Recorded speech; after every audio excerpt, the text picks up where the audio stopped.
Podcast City Network. Listener discretion is advised. You're listening to The Everett Lee Show. A shot of entertainment to the head. Sit back, relax, and enjoy the entertainment. Welcome to The Everett Lee Show. You can check me out on Facebook, The Everett Lee Show, over on Twitter at The Everett _Lee, and on Instagram, Everett Lee Show, and over on YouTube, The Everett Lee Show. Subscribe to that. I'm back for another podcast, and if you notice tonight, if you're viewing the live stream, which you will be, I'm streaming on my own Twitch channel. And if you jump over to podcastcity.net, you'll notice that I'm over there, but I'm not live on Podcast City's Twitch channel. I'm live on the Everett Lee Show Twitch channel. Trying to build that up, trying to get everyone over on this channel as much as on the other channel. And I want to thank everyone that's viewed and jumped in and enjoyed the content over on Podcast City's network Twitch channel. But tonight, you're viewing Everett Lee right here, the Everett Lee, on his own Twitch channel. And one thing I want to mention is that tonight, if you checked out Deathmatch Wrestle Podcast, he had Killer Caitlin on. And guess who I have on tonight, ladies and gentlemen? He's on the line right now.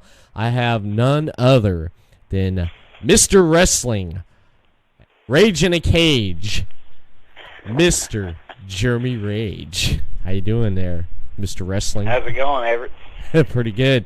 It's been a long time since I last talked to you, man. It's been a minute. It has. It's definitely been a minute. How's everything been going?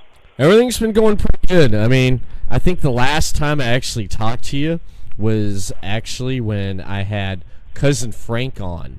And it was right after he won the world title. And unexpectedly, you called in. And you basically, you ripped him, you ripped the new, at the time, the new KZW World Heavyweight Champion. You ripped his ass a new one. Well, I mean, that's kind of how you, it's kind of how you have to do things. Like you got these guys who, they wonder, you know, how do I need to make a mark, or how do I need to do this, or how can I get, you know, here? And the only way that I've ever found success and that you can do it to where they have really no choice is, you know, make your own mark. So when I saw an opportunity to, you know, tell Cousin Frank that he kind of stepped into my shot, I just, you know, made it known. You did. You definitely did made it known, man. You definitely did. And pretty much you had him choked up. He didn't know what to say. Cousin Frank didn't really know what to say. That's how it goes, though, man. When you call and you start ripping people a new ass, they don't know what to say. Everything goes out the window. It certainly did go out the window. I was not expecting that. I was unprepared to that. I'm usually prepared for everything I do on this show here with everything that's lined up, and I did not expect that because I had the phone lines open, and I usually keep them open, and luckily I had that open, and you just called right in, and it was just like, wow. Well, I mean, I don't mean to bust up you party and you podcast and things like that. Like I've never intended to be disrespectful towards you in any way, but you know, like I said, Frank, you know, I was, you know, that world title is mine. That friggin' world title belongs to me, and right now he's just keeping it warm for me. I, you know, like I said, I saw an opportunity to put him on notice, and I did. Why put a guy on notice in a room full of a couple hundred people when you can put him on notice nationally to the world, you know? Right. You certainly did. I mean, you definitely put him on notice in front of everybody because I didn't expect that. I did not expect that, and a lot of the fans of KZW and those viewing that stream that night, they didn't expect that either. So that was pretty good because the the whole direction of the show changed and stuff. And of course, Mr. Wrestling brings ratings. I have to say that you and the Chris Rose, okay, you and the Chris Rose bring ratings, because right now, I mentioned this to you and the Chris Rose. I reached out to you guys, and you guys on iTunes, for the Everett Lee Show on iTunes, you get your episodes are the most listened to and probably downloaded episodes I have right now. How do you feel about that? Oh, it feels pretty good. I ain't gonna lie about it. It does feel pretty good. But, I mean, it's sort of a symbol of accomplishment, because I mean, like you said, I equal ratings. I mean, I'm the draw. I'm what draws people in. Like you've got your main event guys, and you've got your mid-card talent, and you've got your guys that we call them the curtain jerkers, who set the pace for the shows. But then you've got the workhorse guys, the guys that's the draw, the guys that draws them in, the guys that puts the asses in the seats, and that's kind of how I feel like I am to any company that I'm involved with. Yeah. Yeah, you basically you put butts in the seats, and you definitely did put butts in the seats, man, because everyone jumped right in, man. The viewership went up that night right there, because they were wanting to see what else is going to happen with well, I mean, it's always a guessing game. I mean, you know the business. It's a crapshoot. You can't never tell what new feud might pick up, or who might do what, or who's fucking who. You can't never tell. No, you definitely can't, because it's pretty much, yeah, it is a guessing game. It definitely is a guessing game when it does come to doing podcasts and everything, because you don't know who is going to be coming on. You don't know what's going to happen next, and you expect the unexpected. And right now, I'm talking about expecting the unexpected. We got Mr. Deathmatch Russell. He's in the chat. Hello, Everett Lee, and Mr. Wrestling Jeremy Rage. And he says, Mr. Wrestling Jeremy Rage, killing it. Absolutely. What's going on, Russell? Yeah, I want to give another shout out that Killer Caitlin was on Deathmatch Russell podcast tonight, man. She was on there. I got to go back and listen to that, man, and see how that went, because I know she killed it over there. No pun intended. Oh, absolutely. She done fantastic.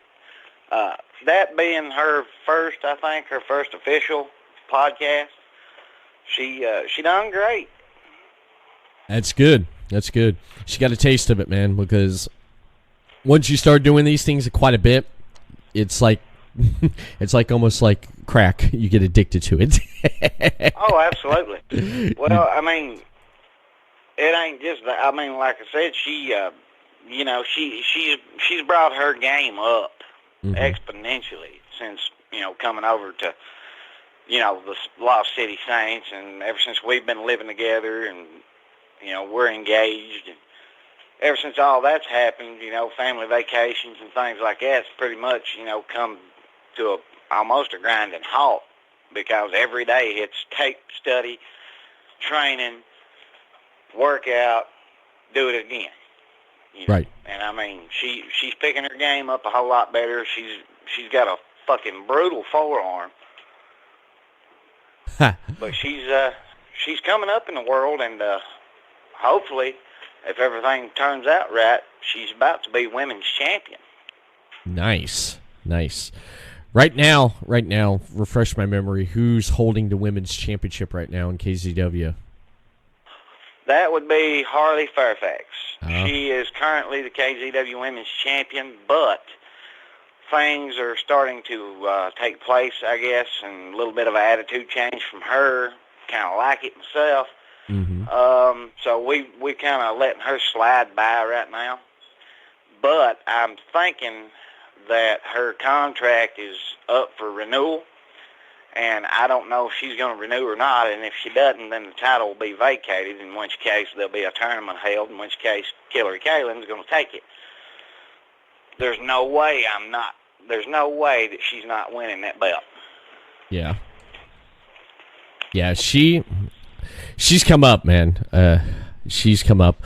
I know that she's been coming to the ring with a lot of the wrestlers in the past here, there, and then now she's with you and B.W. Anderson, you guys now. And I was going through looking at KCW, looking at what happened at Heatwave there, man. What the heck happened? I'm looking at pictures. The pictures tell a million words. Okay, a picture tells a million words. I see you whipping Big Cousin Frank. I see him whipping on you. I see people coming in the ring. All I seen Cousin Frank grabbing Kaylin. And what the hell happened? I want to know what happened. What's the story behind these pictures? Okay, so back earlier, as we was discussing earlier, I had pretty much called Frank Vanover out on the live podcast. Well, JJ got a hold of that, and he held a tournament to find a number one contender because Matty B, after I think it's Cage Fury, if Matty B don't win the championship, that's his last opportunity for the title, as long as Frank's champion. Right. And I ended up winning that match.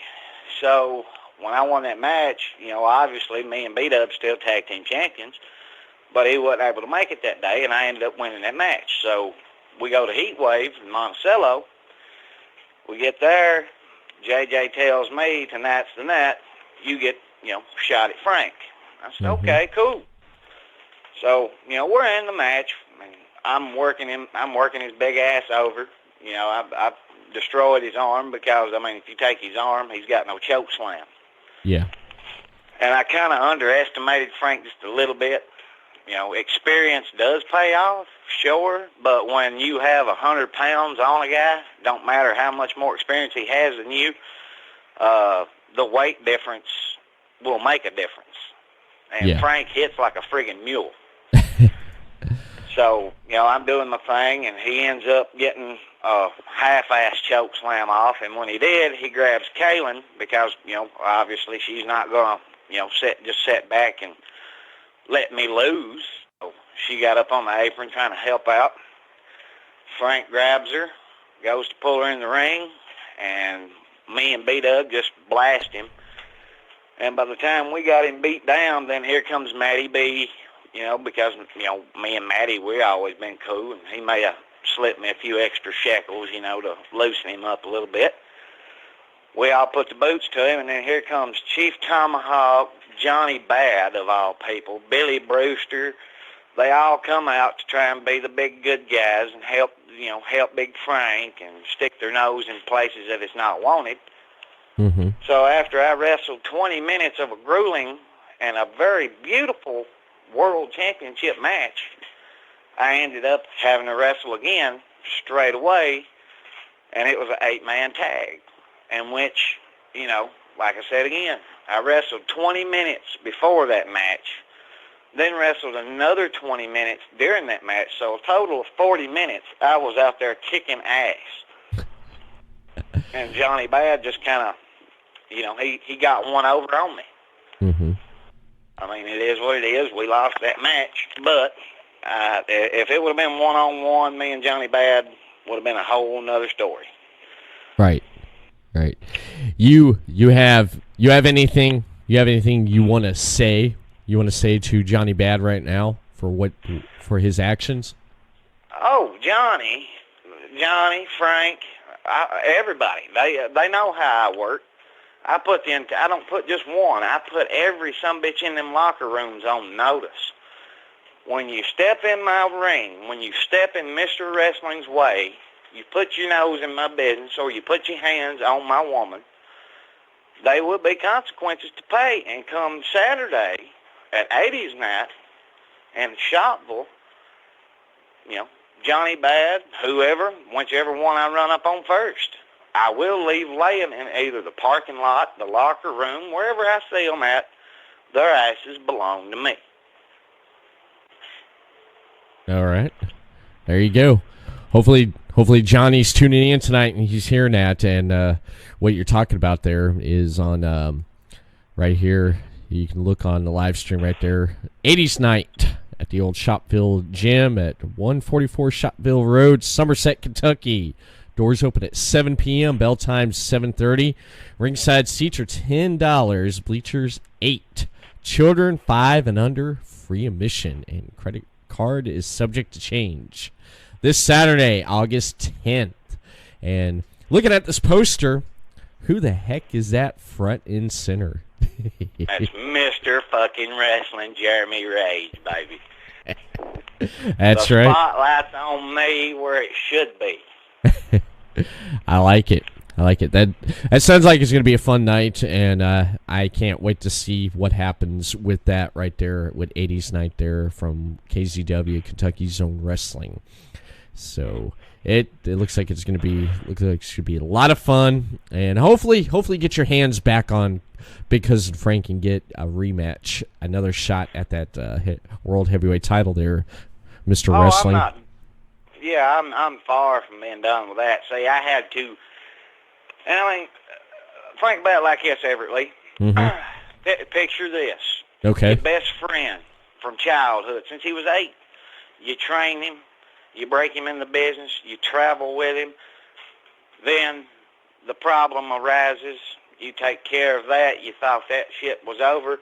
They dangle a world title shot in front of both of you.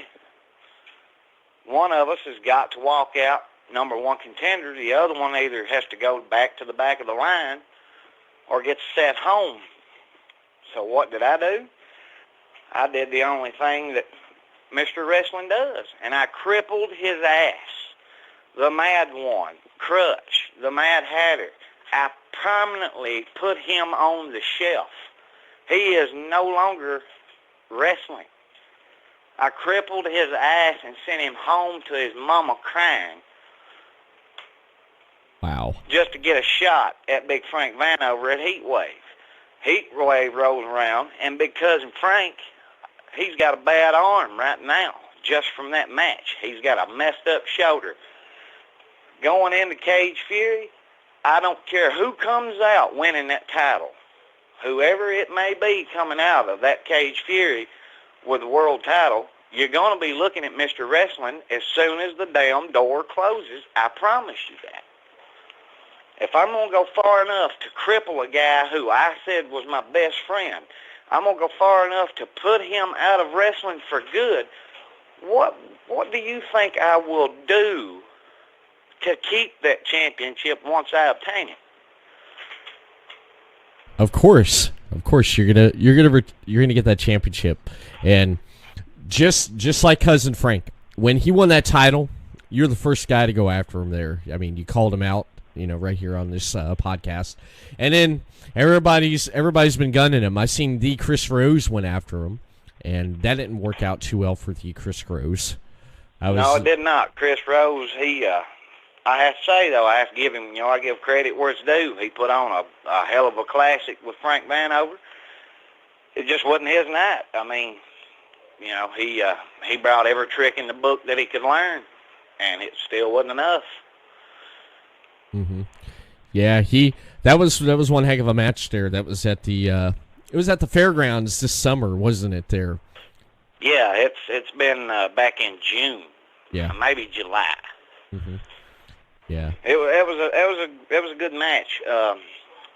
But yeah, he ended up, I think, kind of talking to another Chris Sterling, mm-hmm. who is the United States champion at this point in time in KZW. And a guy, I guess, must have heard the podcast, because if you remember, Everett, back when Chris Rose won the U.S. title, yeah, who was the first man to call up on the podcast? That was you. Damn right. But, now him and Chris Sterling, they're teaming up more and more here lately, looking pretty solid as a good tag team. Yeah. May have some good competition, and people may actually get to see that Jeremy Rage versus Chris Rose match that they've been wanting to see for the last 8-9 months. Hell yeah. I definitely would see it. I definitely would like to see that. I like to see you two hook up in the ring there and go at it one-on-one there, because I know the story and the history. That was mentioned when Chris was on, and then you mentioned the history. So we got both sides of the coin right there. We know how that is with you two. I mean, no lost love right there, but heck, No. yeah, him and Chris Sterling. That's interesting right there, because I may have to ask more about that with Chris, because Chris is going to be on the Deleted Wrestling podcast this Friday night. Yeah, the SummerSlam predictions. Mm-hmm. Yeah, he's gonna be on. He comes on at least once a month with me to discuss the WWE pay-per-views, and we're gonna be discussing SummerSlam. And I want to talk just a little bit with you about that, if you don't mind. I mean, have you been keeping up with what's been going on here in the last few weeks for the build-up for SummerSlam? I saw a few things here and there. The match that I was looking forward to most, I would have to say, is the Dolph Ziggler versus Goldberg match. Really? Which, yeah, because I'm thinking that they're trying to push Dolph to the fucking moon. And if Dolph can put down Goldberg, I mean, world title is just around the corner. But, in the same light, it's fucking Goldberg, man. Yeah, it's. I mean, at 55, the man is still just as big of a beast as he was back when he was 25. I mean, good God. Yeah, he is. Did you catch that match he had with Undertaker there over at the Saudi show? I saw that match. Yes, that was a suck fest. The first part of the match I loved, and a lot of people did though, but what I think, you can agree, disagree with me on this, as soon as he went to spear Taker in the corner, and as soon as he hit that ring post and came off, that the whole momentum in the match changed, did it not? Oh, yeah. Well, I mean, you got to think about it. And that's the situation with any wrestling match. You always are trying to look for an opening to take advantage of and exploit. Taker, moved out of the way because he was in danger of getting beat by Goldberg. Yeah. When Taker moved and Goldberg hurt himself, that was the opening that Taker needed to, finish the job. And I mean, that's like with anybody. I mean, you find the opening, you exploit it, and you go after it. Yeah, you definitely do. You definitely do. I mean, yeah, he went after it. He hit that spot right there, and when he cracked his head open, there, he basically everything changed in that match stuff, because Taker wasn't too satisfied with the way how he put Goldberg out, because that's not the way he wanted to do it. But then, Goldberg got on social media there and Twitter, and he's like, look, I suffered a concussion after I hit the ring post. So he didn't know where the hell he was on. Like the impression Steve Austin talked about when he wrestled Owen Hart, when he took that pile driver with him. Oh, yeah, when the lights was on, but there ain't nobody home, yeah. Exactly. The lights were on, no one was home. And yeah, I mean, it's like your body goes into autopilot. When you get a concussion, you get rocked. You can't stop the fight. I mean, are you really going to stop the fight for, a concussion? Yeah. Probably not. Yeah. So, I mean, your body just kind of takes over and goes into autopilot, and what you get is what you get. I mean, exactly. I give him props for at least finishing. Yeah. Yeah, he finished. I mean, yeah, he definitely did finish the match there. He definitely did. And talking about autopilot, it's like Becky Lynch last year when she got punched in the face by Nia Jax. She didn't realize. Oh God, yeah. Yeah, she didn't realize anything that happened after she left, after she walked up the arena and stuff. Yeah. Well, I mean, that's. I mean, as well as anybody else does, because like I said, you've been around the business. When you get rocked and autopilot sets in, I mean, some people like Becky, can have a top 5 match. Yep. And some people, it rocks them so bad that they can't put one foot in front of the other one. I mean. Exactly. And I mean, it's wrestling. It's not ballet. Exactly. It's not. Yeah, it's not ballet. It's wrestling. It definitely is wrestling. And one match I'm definitely looking forward to SummerSlam is Randy Orton and Kofi Kingston. I'm actually looking forward to that one. I did not get to see the build-up or anything. I didn't get to see it, but I heard about it from some highlights on YouTube, and I watched that. And I'm excited to see what happens there because, I mean, they've got heat from back when Orton was on top, when he had the legacy going on. Yeah, that's, you see, when Kofi called out Randy Orton for his opponent, I'm like, Randy Orton? What the hell? Yeah. And then when he came out, what's that? I think he's just trying to prove to people that he can go and that he can hang with these guys because, you know, guys are looking for Kofi to fail. Like, everybody's, like, even when Kevin Owens did his deal and they had the match, everybody thought Owens was just going to take it, like Kofi was going to be the handover guy. Mm-hmm. And Kofi's had a death grip on the damn title ever since he won it, you know? Yes. Yeah, he's definitely had that grip on it and stuff. And a lot of people's been happy and all right with his run. And a lot of people said it's not really been the best run for him because of competition and who's been thrown in front of him. And right. I didn't understand why Orton, and when Kofi explained it, I was like, you know what, this is going to be good. It makes sense now, doesn't it? Yeah, it makes sense, you know, why he wants Orton. And then Orton, I love his response. He basically told Kofi his title run's a fluke.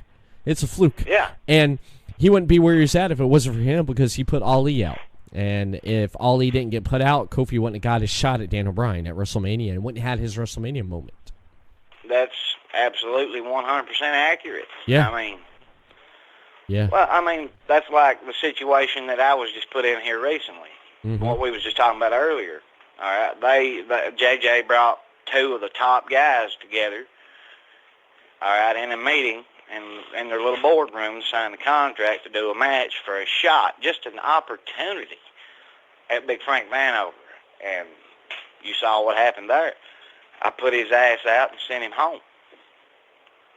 Yeah, you. And now, you know, I went in the heat wave, and everything was going good, but when he put his hands on my woman, that's where I draw the line. You cannot put your hands on my woman and think that I'm not going to take it from professional to personal in just 2 seconds. Right. Right. Because that's one thing you don't do. You definitely don't do. I mean, yeah, for example, if you look at the women and the valets that's followed their guy that they're managing to the ring, basically when the other person in the ring puts their hands on them, there's consequences to pay. Oh, yeah. I mean, whether that person's there on purpose, like a setup, you know, whether that be the case, whether it be unintentional or whether it be a situation like we were in where she saw that I was in danger and decided, hey, I'm going to step up and help my man. And, I mean, she put herself in harm's way for me, so, you know, I'm going to do whatever I can do to get her out of that situation, and that's what we did. Yeah. Yeah, you definitely did. I mean, you had to do what you had to do. You definitely did. Oh, yeah. You definitely did. Now, talking about, since we're talking about the WWE, did you check out the trailer for the 2K20? Not yet, I haven't. I was going to today, but I kind of had some yard work and stuff that needed to tend to, so I did that, but I heard that it's supposed to be like the biggest roster that they've had, and they say that every year for every game release, but this one's got like Hulk Hogan and everybody on it. I want them to have a damn game with Piper and Owen Hart on it, for God's sake. Yeah, I think a lot of people want Owen Hart. They want Owen Hart and Piper. Yeah, definitely Piper. Hogan, he wasn't in the I think the last 2 games, or he wasn't in the last 3. Yeah, he wasn't in, because I own 2K17. He's not in it. You can make Hulk Hogan, and they have everything to You know, from his finisher to his signature to his aneurysms and his, like, create that wrestler. You have everything right there to create Hulk Hogan, but he's not in the game. 2K17, 18, 19. And on the one thing is the covers on who's going to be on the cover. This year, you got 2 WWE wrestlers. You have the Man, Becky Lynch, and Roman Reigns on the front cover, sharing the cover this year. I saw that. I did see that. Mm-hmm. Yeah. Because I think, what is it, 2K19, AJ Styles, 18 has, Seth Rollins. 17, Brock Lesnar, 16, Stone Cold. We're going to take a quick break and give a shout-out to the sponsors of Podcast City Network. The following support and sponsor Podcast City Network. City Limits Tap Room, sports bar in DeLand, Florida, has brew on tap, serve food, the grilled cheese is excellent. For upcoming events, check out City Limits Tap Room on Facebook.com/City Limits Tap Room. Morph Tee, a comfortable and lightweight 100% polyester t-shirt with illustrated morph characters that, when worn, will make the illustrations seem to come to life. For more of Tony Rodriguez's work, you can see his full line of apparel at teespring.com. Sports Sanity Customs have worked with organizations from custom embroidering polo shirts to jerseys for your kids' baseball team. They do it all. Armed with state-of-the-art equipment and an in-house design team, they are equipped to take on your next project. Visit their website to learn more, sportsanitycustoms.com. Visit Sports Sanity Customs on Facebook.com/SportsSanityCustoms. 3Count Design offers a wide range of graphic design products, video, photography and other forms of media. Everything from t-shirt designs to websites. Visit Facebook.com/3CountDesign for more. Demo Blast Studios, an explosion of imagination. Original artwork, podcasts, video, apparel and more. Visit DemoBlastStudios.com. Visit Demoblast Studios on Facebook.com/Demoblast Studios, the best family entertainment pro wrestling show in the state of Kentucky. Kentucky's Own Wrestling brings quality family vintage wrestling to a town near you. Kentucky's Own Wrestling offers a ladies division in wrestling and a training school. Kentucky's Own Wrestling is the current longest running Southern promotion. Visit Facebook.com/Somerset Kentucky's Own Wrestling. All supporters and sponsors are brought to you by Podcast City Network.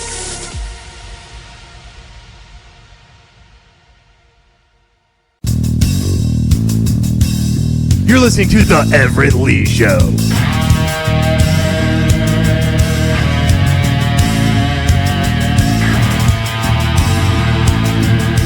Out of all the 2K games, what was your favorite one? I know you play games. Me and you talked about playing PlayStation 4. What is your favorite 2K wrestling game that you played? Favorite 2K, I would have to say probably 14 because it had the 30 years of WrestleMania on it. And you got to do those showcases. Mm-hmm. That, I have to say, was about my favorite one so far. But now 18 was pretty good. Like, I own Hit. I play Hit, randomly. Sometimes me and her will. Mm-hmm. But 13 was really, really, like, my all-time favorite WWE game. Yeah. Just because it was the Attitude Era.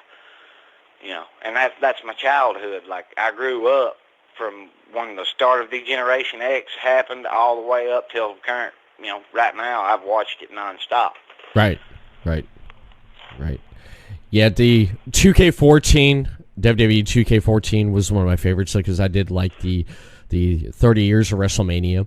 And what I liked about that was where you got to relive moments from WrestleMania. I mean, especially like with WrestleMania 3, being Hulk Hogan, getting a body slam Andre, to WrestleMania 4, going up against, being, Randy Savage, winning the Ricky Steamboat. That was the match that I was wanting to play the most.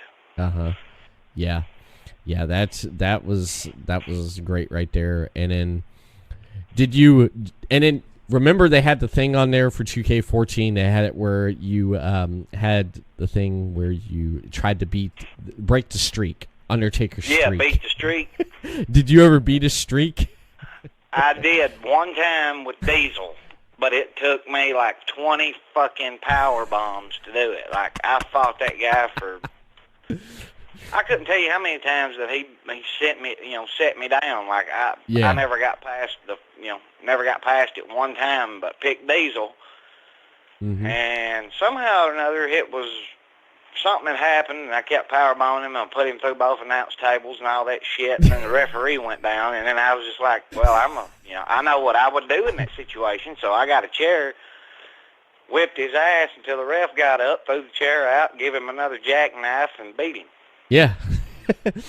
Well, the first time I tried it, okay, I won up on him, and then when lights went out, he turned around and he choke slams me 1, 2, 3. I couldn't kick out of it. I'm like, are you freaking kidding me? Come to find out, man, I went online and looked. Here's a little trick for you, okay? If you really want to basically whip, you can whip Undertaker like all the time. If you do this one trick, you'll laugh at this, okay? Let me ask you, what is Undertaker's signature and finisher? It's choke slam, tombstone. Choke slam and the tombstone, yeah. Okay. What you do is, my nephew found this because he was laughing at me one night, laughing at it. I go, there's no way to beat him. They made it impossible. He said, oh, there's a way to do it. I said, how? So he went online and looked.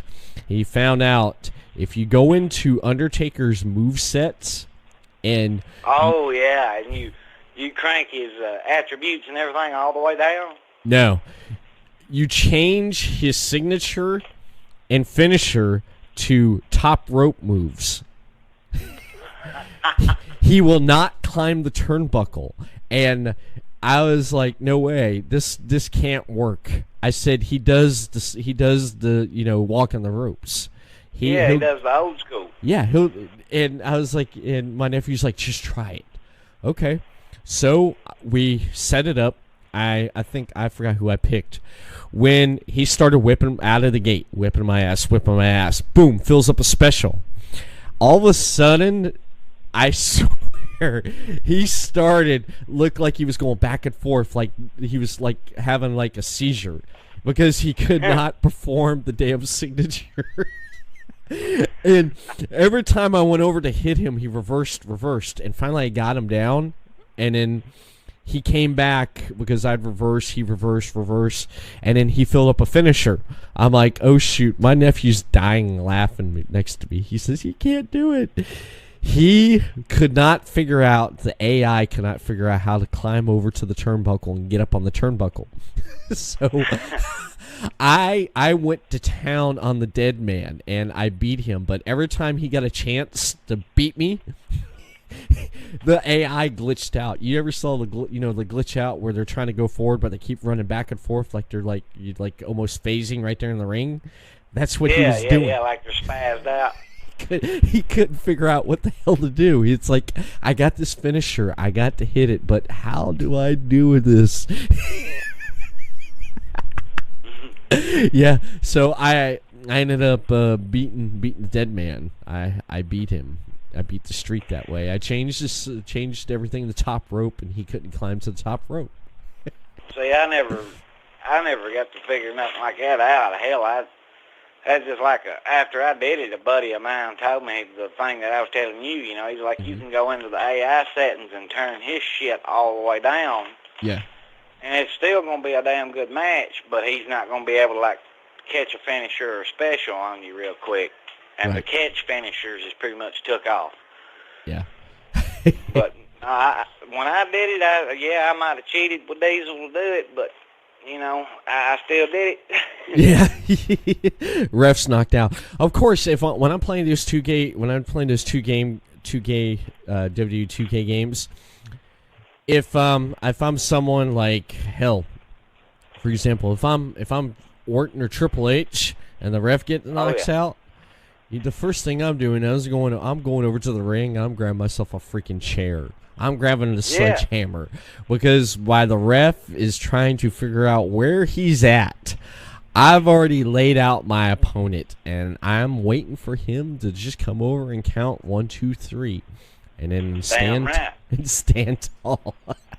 and then one time I was like, I got so frustrated, so I went and pulled that.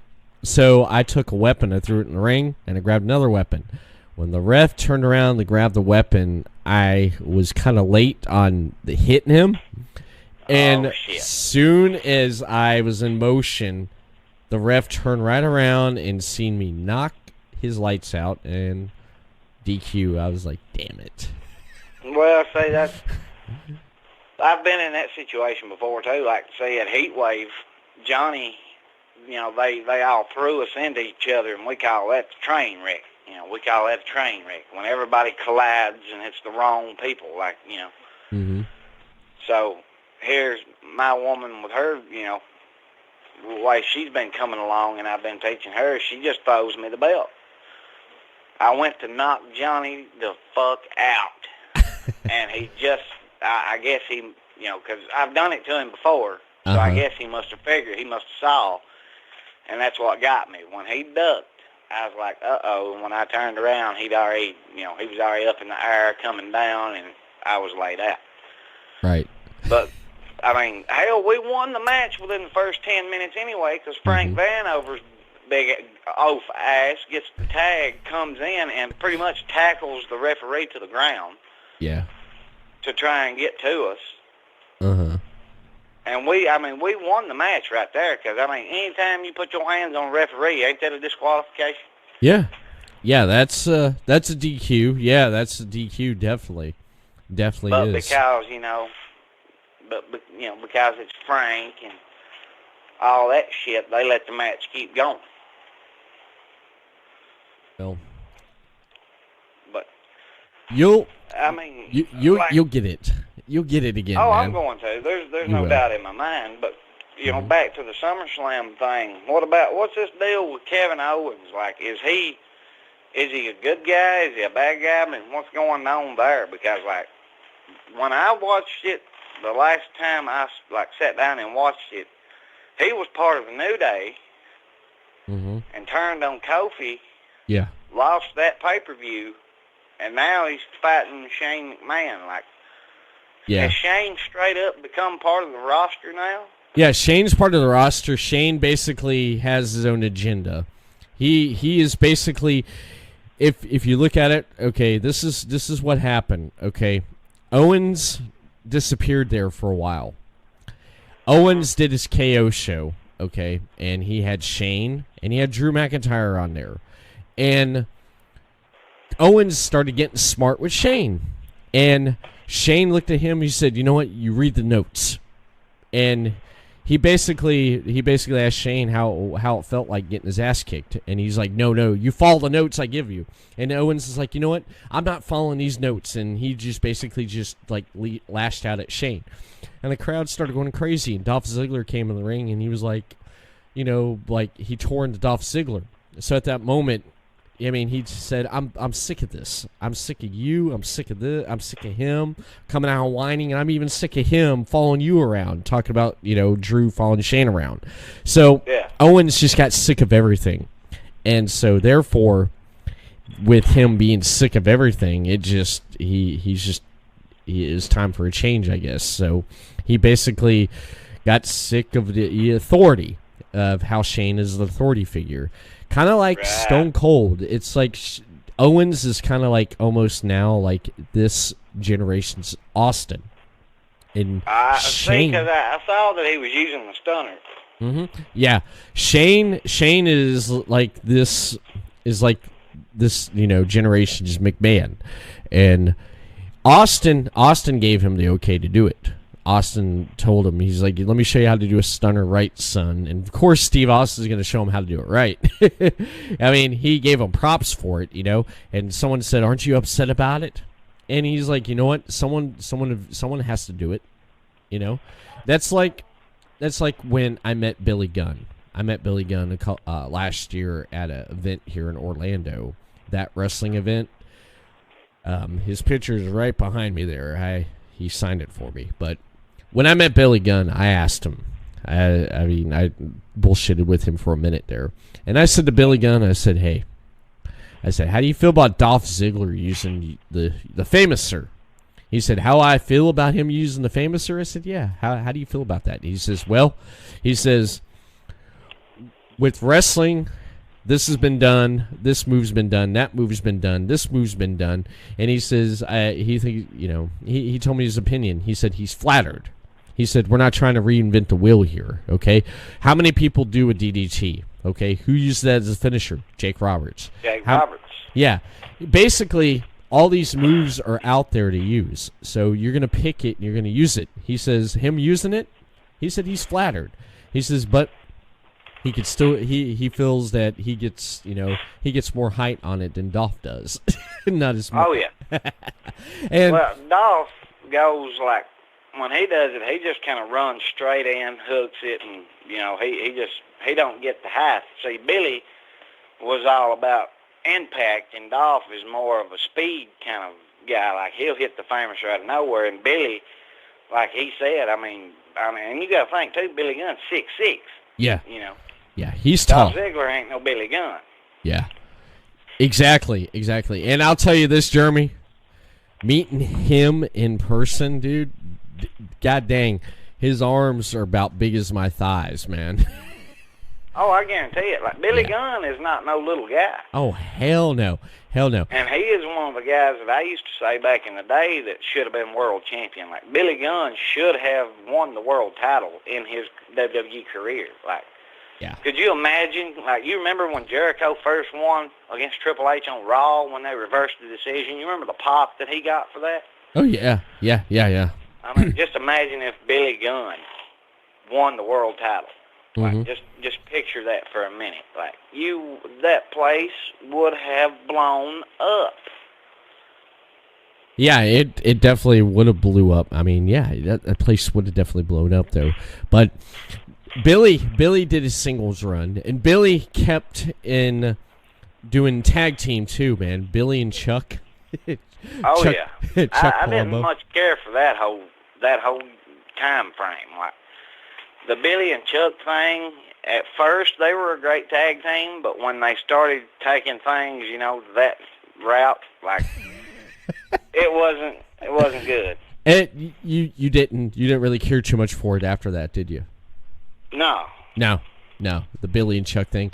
I thought it was comical at first, though, especially. I mean, it was good comic relief, but I mean, it definitely was. Entertainment's sake, Yeah. It kind of leaves a bad taste in your mouth. You know what I mean? It did, but it was great. It was a great run, how it went and stuff. And what I liked was when they were about to get married and Billy backed out, and then remember who the preacher was? He was in disguise. It was Eric Bischoff. Yeah. that was great. Because they did the whole 3-minute warning thing, didn't they? Yeah, the 3-minute warning came out and whipped ass out there. Which was Umaga. Yeah, Umaga. He was another one that should have been world champion. Like, he was a bad sumbitch. Yeah, but a lot of people said he could have been world champion. Yeah, he could have been world champion, though. But the problem was that John Cena got a hold of him, because a lot of people were saying that John Cena was burying talent. Because, for example, Umaga's example, because Umaga, they built him up indestructible. Soon as they throw him in front of John Cena, what does John Cena do? John Cena beats him. And then after John Cena gets a hold of him, everybody can beat Umaga. Same thing with Rusev. Everyone can beat Rusev. I mean, where's he been for a while? Like, I ain't seen or heard nothing out of him in a minute either. Yeah, he's I don't know what's going on. They don't have nothing for him right now at the moment, I'm assuming, because I know his contract's coming up here soon, and I think. So you think he's going to make the jump? I don't think he's going to make the jump, because a lot of the people, WWE wants to keep a lot of their talent right now because of AEW. Because a lot of talent is unhappy. It came out a while back ago on the dirt sheets and a lot of internet wrestling sites. Oh yeah, there's like, I know for a fact, like 6 people that's asked for their releases and not got them yet. Yeah, Luke Harper was one of them. They said no. Yeah. He's been great after his injury since November. They've done nothing with him, but they've done something with Eric Rowan. They put Eric Rowan with Daniel Bryan, and that's worked out great. Rowan, I mean, I'm not taking anything away from the guy, but like Harper is a much much better wrestler, worker, all around than Rowan ever was. But I agree and disagree with you right there, man, because Rowan, he has gotten better since being with Daniel Bryan. I don't doubt that. He's rubbed up off on him, because when they did that, when they had the what the hell was that pay-per-view right before Extreme Rules? Breaking Ground. Okay, it was right after WrestleMania, because it was in Daniel Bryan's hometown. When Daniel Bryan and Rowan got the biggest pop that night when they went up against Heavy Machinery, because they were in his hometown. Rowan got a big pop because he was with Daniel Bryan, though, but people were popping for him because when he was in the ring putting his stuff in, people were cheering him. You know, people were cheering him. Yeah. Well, I mean, you know how that goes too. Like, there's some places you can go that's just absolutely a heel town. That's what we call them. You know, like you get in front of like some people, and some people, you know, they love the big. You know, the big good guy, the one that always wants to pander and play to everybody, you know, and slap five and kiss babies and stuff. You got those fans that's rabid for those people. Yeah. But then you have some shows and venues that you can go to that straight up will boo those type of guys out of the building because they want to see the you know, what I guess the badasses, if you want to call them that, the guys that goes out there and don't really give a shit, and they'll do whatever it takes to win, you know, in the spirit of competition. Exactly. Now, this just really dawned on me here for a minute. You know where SummerSlam's going to be at? No. Where are they having it at this year? All right. Tell me if you remember this. Remember what Jerry Lawler used to say when they used to go up north? He said, "We're in Bizarro Land." Oh, they're having it in fucking Philadelphia? No, Toronto, Canada. Oh, shit. Well, if it's in Toronto... Lord. You know what that's going to mean? Because here's a perfect example. Remember back when Edge was WWE champion? Remember that? Yep. When him and Lita were running around? Remember when John Cena started feuding with him, trying to go after the title? Okay? Right. All right. Cena was getting cheered here in the States. What happened? But when they went to Canada, it was Edge was the man, and Cena was getting booed out of the building. Well, hell, take it a step further and go farther back. Yeah. Shawn Michaels and Bret Hart. Exactly. He was... Shawn Michaels was loved everywhere in the States. They hated the Hart Foundation. Yep. As soon as they go to Canada, it's reversed. It's reversed. Bret Hart's the biggest hero of them all, and he's the dirtiest fucker there, you know, at the time. Exactly. Now, do you have access? Do you have the WWE Network? Yeah. Okay, go back, because Steve Austin mentioned this a while back ago, because I think it was last year, it was like the 25th anniversary of the Canadian Stampede pay-per-view in your house. Did you ever see that? Yep.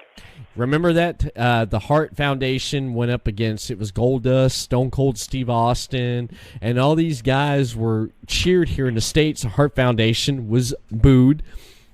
Who was the biggest hero there that night? It was the Hart Foundation, man. They booed. The Hart Foundation. Yeah. Austin said he had to play to the crowd, man, because basically he told the guys, because I guess some people back in the back were like, "Yeah, you guys, man, they're gonna love you tonight," and he was like, "No, they're not."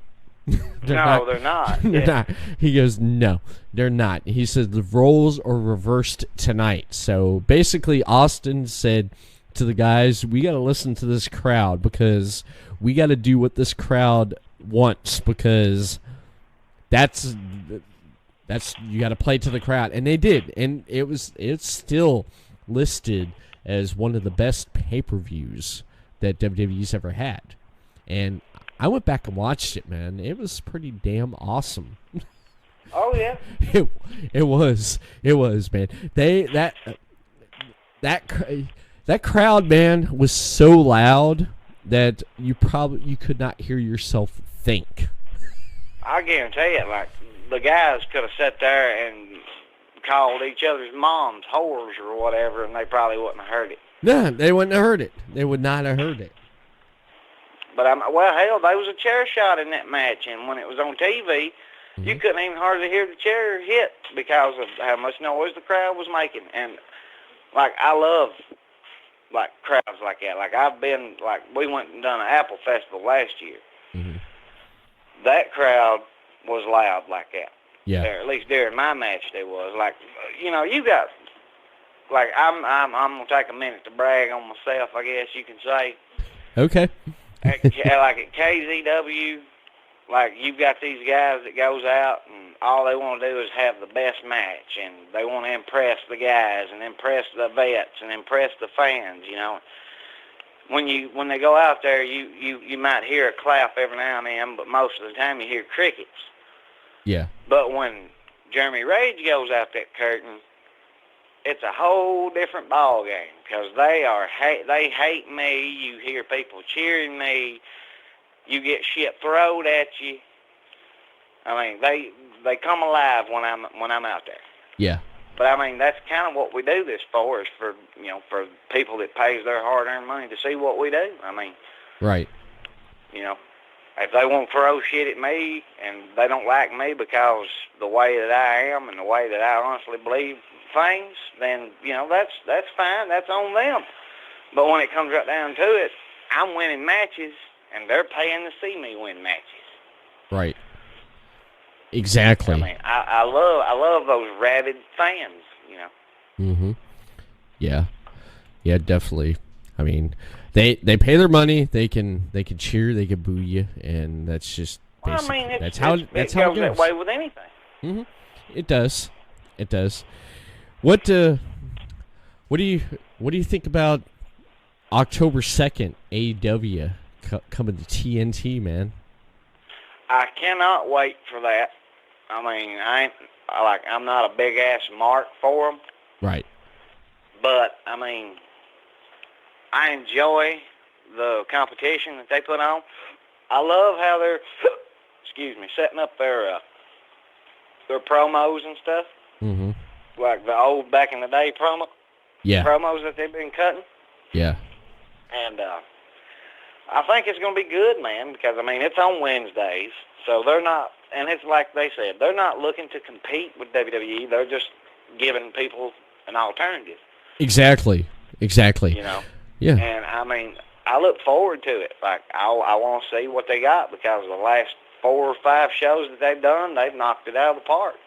They have. They have knocked it out of the park. I went to Fighter Fest. It was right here in my own backyard here in Daytona Beach. I went to that. Oh, shit. Yeah, me and my wife went to that. I put some pictures up there on the Instagram, on the Everett Lee Show Instagram, and I got some good response back on it. I tried to go live when I was there, and I was on Facebook. I was recording live, and I was like, yeah, man, this is great. So when I got home, I jumped on the PC right here and I looked. I was like, "Are you fucking kidding me, man?" What happened was it only recorded the first like 3 seconds, and it looped it. Shit. So I was sitting there going, I was like, really? Because when I was sitting there filming around, I'm like, wow. I'm sitting there with my phone. I'm like, wow. This is great, man. And I'm sitting there, just doing my thing. And then all of a sudden, I get home, I looked at it, and I was like, damn. So I had to delete it because David Russell, he put a comment up. I forget what he put up, though, but I deleted it because it just wasn't that great. But here's the thing with AEW. When I was sitting there in the crowd with everyone, a lot of people that was behind me, when Jungle Boy was wrestling, they're like, who's that? And someone mentioned, that's Jungle Boy. That's Luke Perry's son. Oh, Luke Perry? Yeah, Luke Perry. Oh, I remember him from 90210. That's his son out there? Yeah, MJF. Who's this guy out here in the pink trunks? That's MJF. Who the heck is... I love that guy. Yeah, he's like their top... he's their top bad guy right there. But... But who are you going to say is going to be their first champion? I'm going to say probably Jericho. Mm-hmm. But I would like to see Hangman get it myself. I would too. Here's where I'm concerned, because AEW is about giving opportunities and chances to people. Okay, that's why a lot of people love and hate. Well, we'll say the love-hate relationship, because a lot of people like that they want to give people opportunity, and that's not had an opportunity. I feel that giving the title to Paige, it will give someone like him like an opportunity. I will say eventually he will get that title. However, I feel that Jericho is going to be their first champion, because basically they want someone that people know. Okay? Well, everyone. I'm the same way as you, only like we'll put it like this: like if Jericho, like the company itself would probably want Jericho to be their first world champion, right, to legitimize that world title. Exactly. Because of the career that he's had and where he's came from, and he's a household name. Like, you can't say Chris Jericho and expect somebody not to be like, oh yeah, he's a wrestler. Mm-hmm. Exactly. And I think that's that's pretty much what you was saying too. But I'm kind of like 100% with you on that one. That would be it would put the company legitimate. It would make people tune in. It would turn heads. It would. It definitely would make people turn heads, because he's their champion. Because people, it's true. Chris Jericho's champion, and plus, if you look at it, he would be, I guess, he'd break some kind of record, because he already broke a record for being the first person to hold the Intercontinental Championship and in WWE and in New Japan. So he broke that record right there. He would be the first guy in history to hold every major singles title in every promotion that he's gone. Yeah, except Impact. The Big Show broke the record of being world champion on all the big three promotions, except they put that on his records. Yeah. But that's really not true. Like, when he became ECW World Champion, that was the WWE's reincarnation of it. That wasn't the real ECW. Right. That was the relaunch of ECW, because that's on the network there. I like to go back and watch that, because I remember watching ECW when they revamped it there on Tuesday nights on Sci-Fi. And I remember watching, what was it, Tommy Dreamer's retirement match, where he said, I'm done, watching it there. That was one hell of a freaking match, man.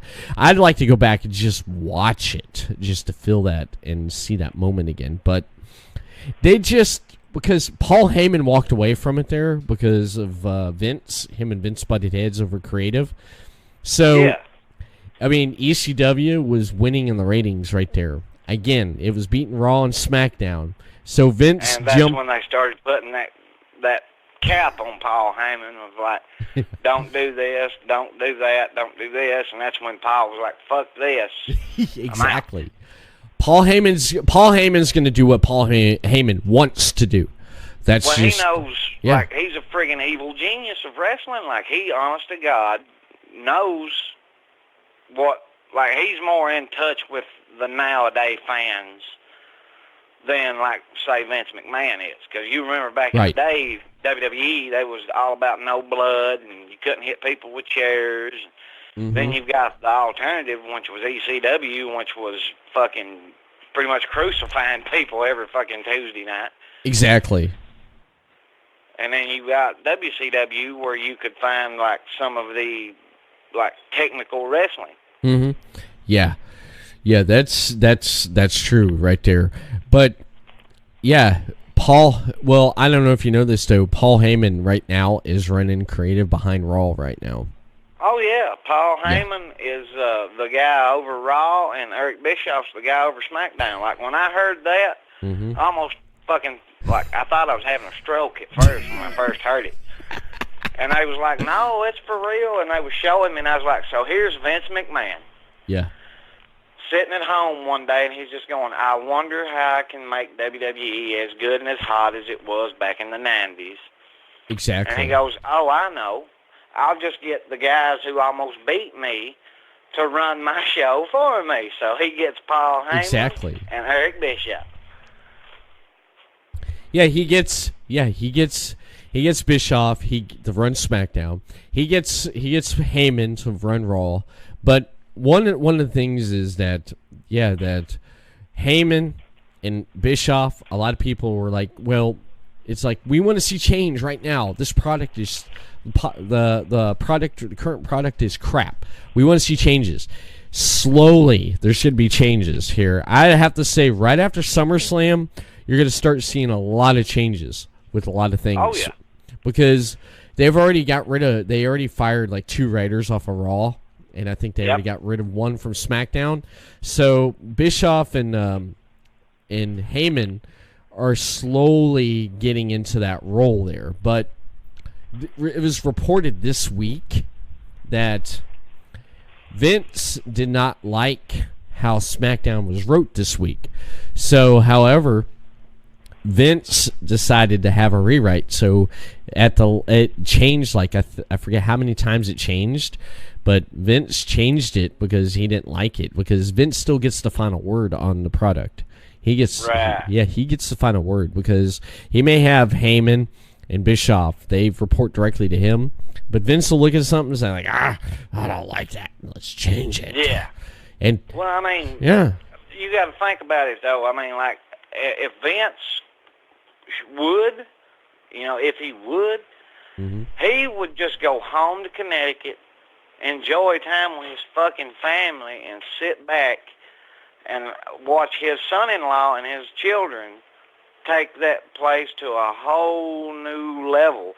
Because if you've got Paul Heyman writing for Raw and Bischoff writing for SmackDown and writing freely, you know what I mean by freely, like their personal ideas, and have Triple H just be the guy who's overseeing NXT and everything and both sides of Raw and SmackDown, like, like ratings would pick up. Because, I mean, just look at how high the ratings got for the whole Fiend thing when Bray Wyatt reinvented itself. Yeah. Like, the ratings there has fucking spiked. And he's doing the same thing he did when he left. He's fighting Finn Balor. Yeah, he is. But you know the crazy thing about that is, about the Fiend and the Firefly Funhouse, that was all Bray Wyatt's idea, and they let him run with it. They let him run with it, because I think that's much better, because a veteran and legend once told me that back in WWE, the talent basically did their own promos. Okay. Oh God, yeah. Back in the day, in the 90s and shit, in the 80s, back in like when I was growing up with my uncle going to shows. Yeah. The talent came up with those promos. Like everything they said was straight out of their own head. Like if you was a great promo guy, that was because you was good. Like Austin 316, the biggest fucking one of them all. That come out of his own noodle. That wasn't wrote down and retched to him by some little jabroni writer. And it's like, oh, here, this is what we need you to say this week. Yeah. And like nowadays, that's the problem with guys nowadays. Because if you notice now, Everett, from back in the day up till now, you ever notice how the new millennium, like guys and girls wrestling-wise, like they won't do promos. They hate promos. They would rather set their shorts on fire, I guess, than not do a promo. You know what I mean? Yeah, but and back in my day, WWE, we had to do them. Yeah, you had to do them because it was more legitimate. WWE, they do have the promos. You have to go on social media now. You have to go on their website, their YouTube page.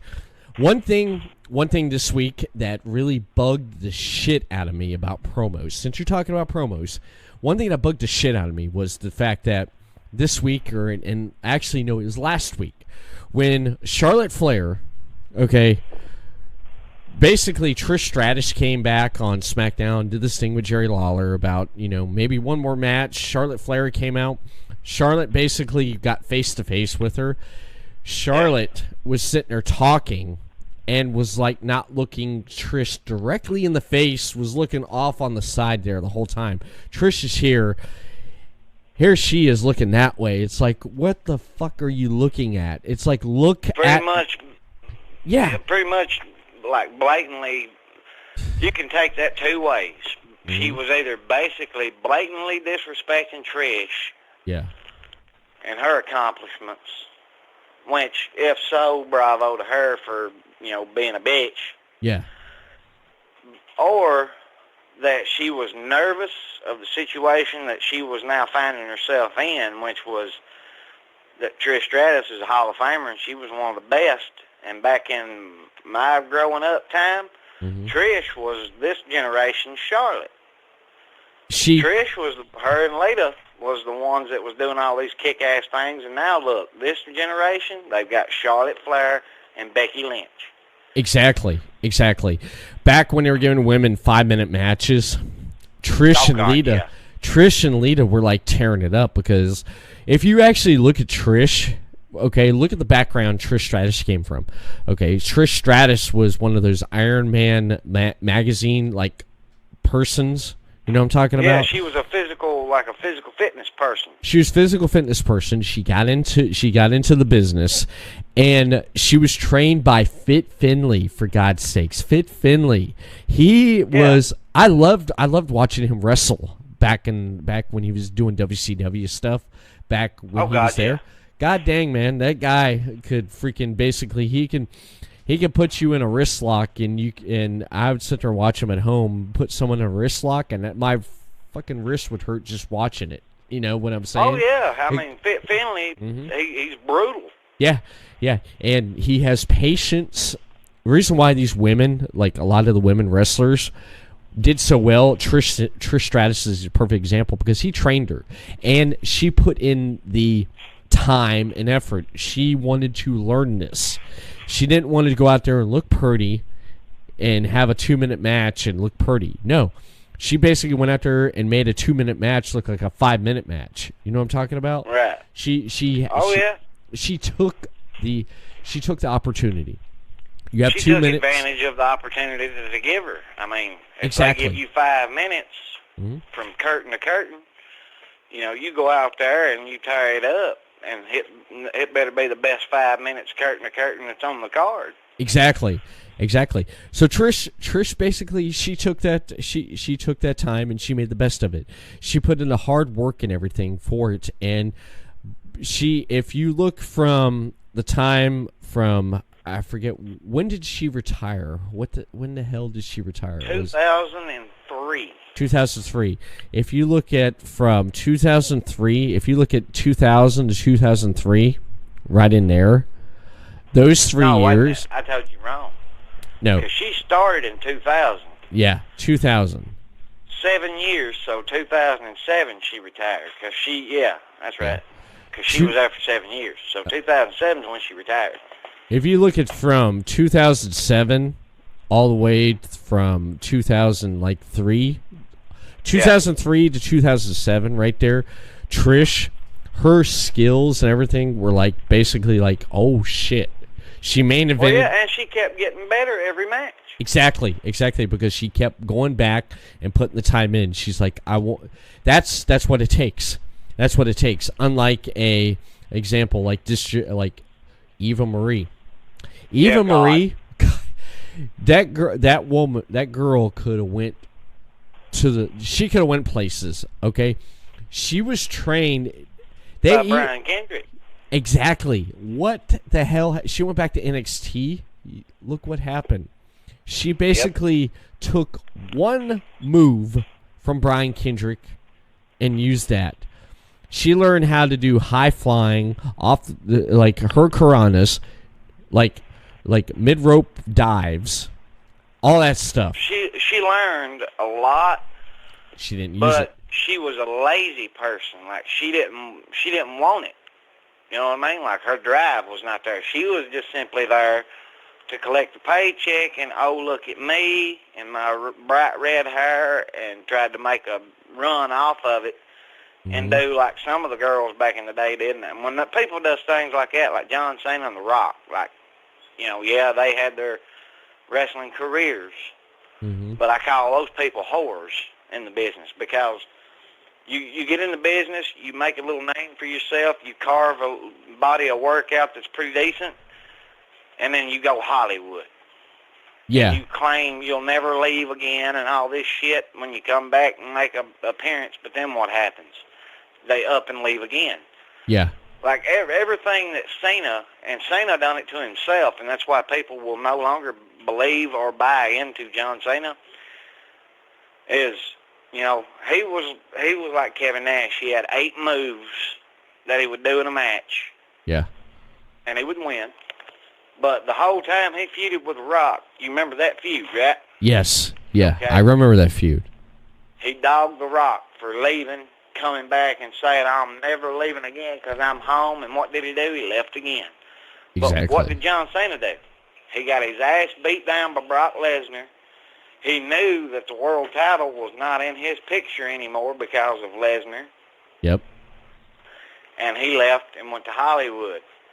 He came back at the Raw reunion or whatever, made his little speech, and then what happened? Gone again. And you know, I'm glad you brought that up, because yeah, John Cena called The Rock out on it and stuff, because at that time. And he's the biggest fucking hypocrite, because I mean, The Rock was at least honest about it. Yeah. But you probably didn't read that John Cena basically understood why he came out and said, you know what? I understood why The Rock did what he did now. Because at that time he didn't. Because he was like calling him out on it and stuff. But look at look at Batista. Do you think now honestly, okay, Batista, he did his wrestling thing. He left in 2010. Okay. Yep. He went off and did a bunch of low budget movies and everything. Okay. Right. And all of a sudden, he does this one movie called Guardians of the Galaxy. And Drax the Destroyer. Look at the paycheck he walked away with, because look how much money that movie made. And he came back in 2014. Okay. Now, when he came back in 2014, they basically were like, yeah, we're going to put the rock on you. He was like, the first thing he said, because he kept up with the product at the time. What was going on in 2014? There was this one movement that was going on. That was 3 letters by a guy. Bryan. Exactly. He knew that walking into the company.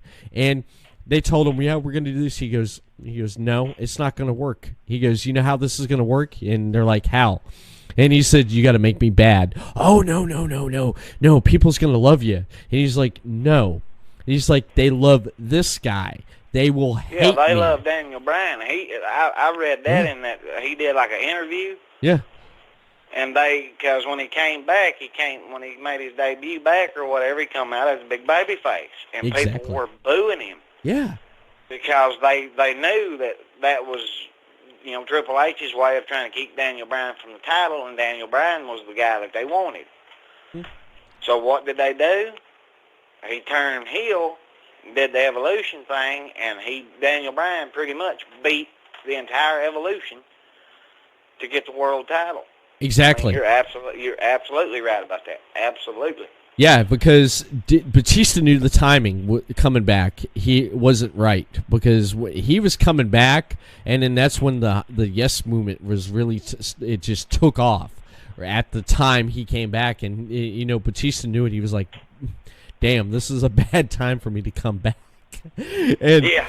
He knew it, and he was like, you know what, this is not going to work. He's like, I know what you guys want to do, because this is not going to work.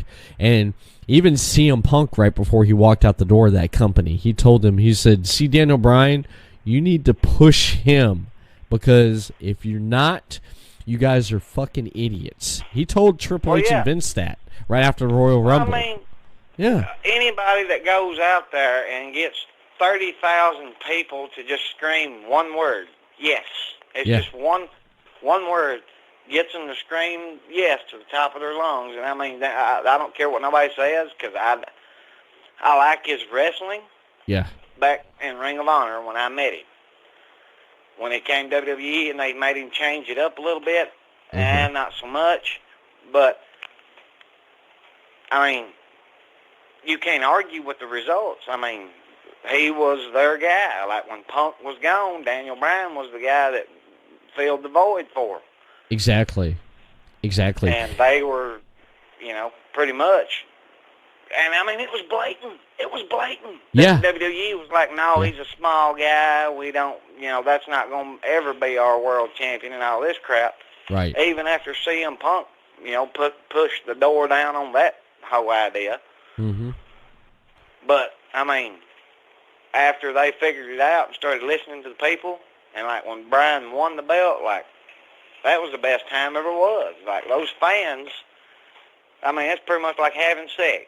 Them fans had been fucking for a year wanting Daniel Bryan, and they finally got that nut, at WrestleMania. They did, because you wanted 80,000 fans to chant, yes, yes, yes. I get that. Yeah. I get that. And, like John Cena, it's like The Rock. Okay, look at The Rock, okay? He's wrestling, okay? He's making whatever it is, how much he was a year wrestling, okay? Right. And all of a sudden, his popularity bleeds in over to Hollywood. Okay?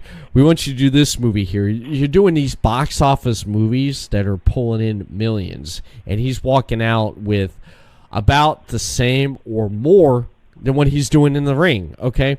Now tell me, if you basically, whatever you're making, okay? Right.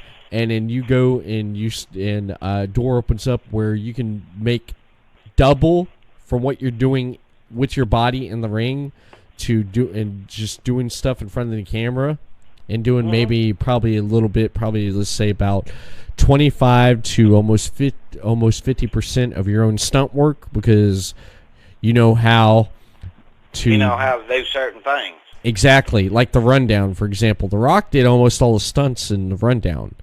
He did basically almost about all his stunts. Now, now, would you not want to go through that door and pursue that opportunity because of what you built before? Would you not want to do that? Oh, absolutely. I mean, because that goes back to pretty much the thing that I always tell people right now in the ring, like, work smarter, not harder. Like, you got these guys, because we're glorified stuntmen pretty much. I mean, you think about it. I mean, really, really think about that statement. Yeah. Glorified stuntmen. All right? Think about that. So we're going out there, and they're paying us to fight each other. Okay. They're going to pay me to fight this fucking guy. And, all I got to do is just dress up a little bit. Okay, cool, no problem. Uh-huh. You're going out there and you're doing that 300 days a year, making X amount of dollars, and then this guy comes up and says, hey, I'll triple that money, and all you have to do is maybe this or this, but mostly just stand there and talk. You're damn right. I would be like, cha-ching. Exactly. But, I mean, you got guys, now who think, no, I'd never be like that, and look at it as selling out and stuff. Okay. Well, just like I'd say, work smarter, not harder. You're going to sit there for 20 to 25 minutes beating the hell out of each other, going flip, flip, flip, boom, boom, boom, doing all these spots that look pretty, sure. But people's not buying into it. They're just sitting there, and they'll give you a clap because, it looked pretty or it was fucking looked dangerous. All right? But if you work smarter and you get them people emotionally invested in what you're doing, you wouldn't have to hardly do shit. Exactly. Also, too, if you really look at it, though, but with Dwayne Johnson, The Rock, what he did in the wrestling world, because that opened up the door for him to go to Hollywood and basically become one of the biggest movie stars in Hollywood.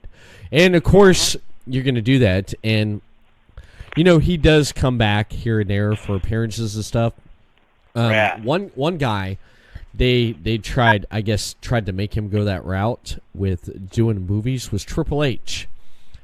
Yep. Triple H came out and said, you know what? He's like, I don't mind doing, a movie here and there, but however, he's like, my heart is in wrestling. I guess you can agree or disagree with me with that.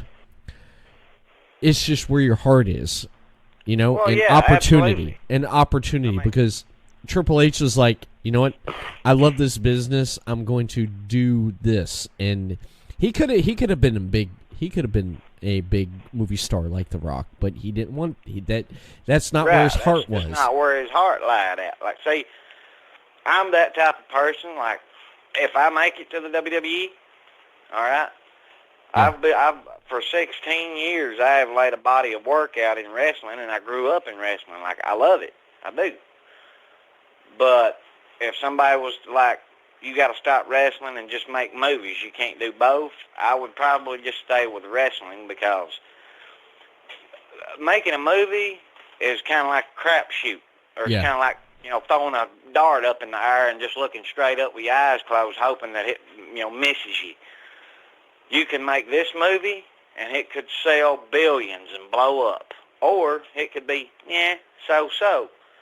And, I mean, in wrestling, it's a for sure thing. Like, you're constantly on the road. You know what you're doing. You've already laid out a body of work. You're known. If you think about it, it's more like security than anything else. Exactly. You know what I mean? Yeah. Like, it's like a new relationship. Like, if you and your wife was to divorce today, you're not going to be in a big hurry to jump into a new relationship, because, that's a scary situation. You know what I mean? It is. It is a scary wrestling relationship. and movie thing is kind of hand in hand with the same thing. Like, if you've wrestled for X amount of years, and then somebody make a movie, make more money, don't get beat up as much and all this, sure, some people's going to jump on that, and I give them all the props in the world for doing it. Yeah. But me, I'm more of like, I'd have to say I'm more of like a Triple H kind of guy. I would rather, I don't care to make a movie here and there, but I would rather stay in wrestling, because, that's what I have a passion for. Exactly. It's where your heart is.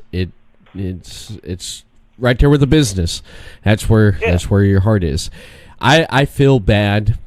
I feel bad for a couple of wrestlers that I would like to seen went a long way. One is Edge. I loved him back in the Attitude Era, because he was a mystique and mysterious, and he evolved into a pretty damn good singles competitors, because you came to that point where you loved him or hate him, and he was a great tag team with Christian. But I felt that, man, if he didn't have that injury where basically it was like, you're done in 2011, just imagine in 2012, 13, 14, the feuds he could have had with who's on the roster. Him and CM Punk and guys like that. God, yeah, dude. God dang, yeah, CM Punk. Think about it right now. What would happen if he was still wrestling right now? The matches he could have had with Ambrose, the matches he could have had with Rollins. Yeah. Dude, Reigns. He fucking made Batista look like he could actually wrestle. Yeah. And then what was it? His matches he had with his feud he had with Triple H. That was great. His feud he had with Eddie Guerrero. Yeah, Guerrero. The fucking matches that him and Eddie put on SmackDown, even the ladder match, was phenomenal. Mm-hmm. Yeah. Just imagine that, and then look at Paige. Look at her. Another example. Look at who she could be feuded with right now on the main roster, like Sasha Banks, Bayley. Oh God, yeah. Freaking here's Alexa Bliss. Yep. There you go. Just.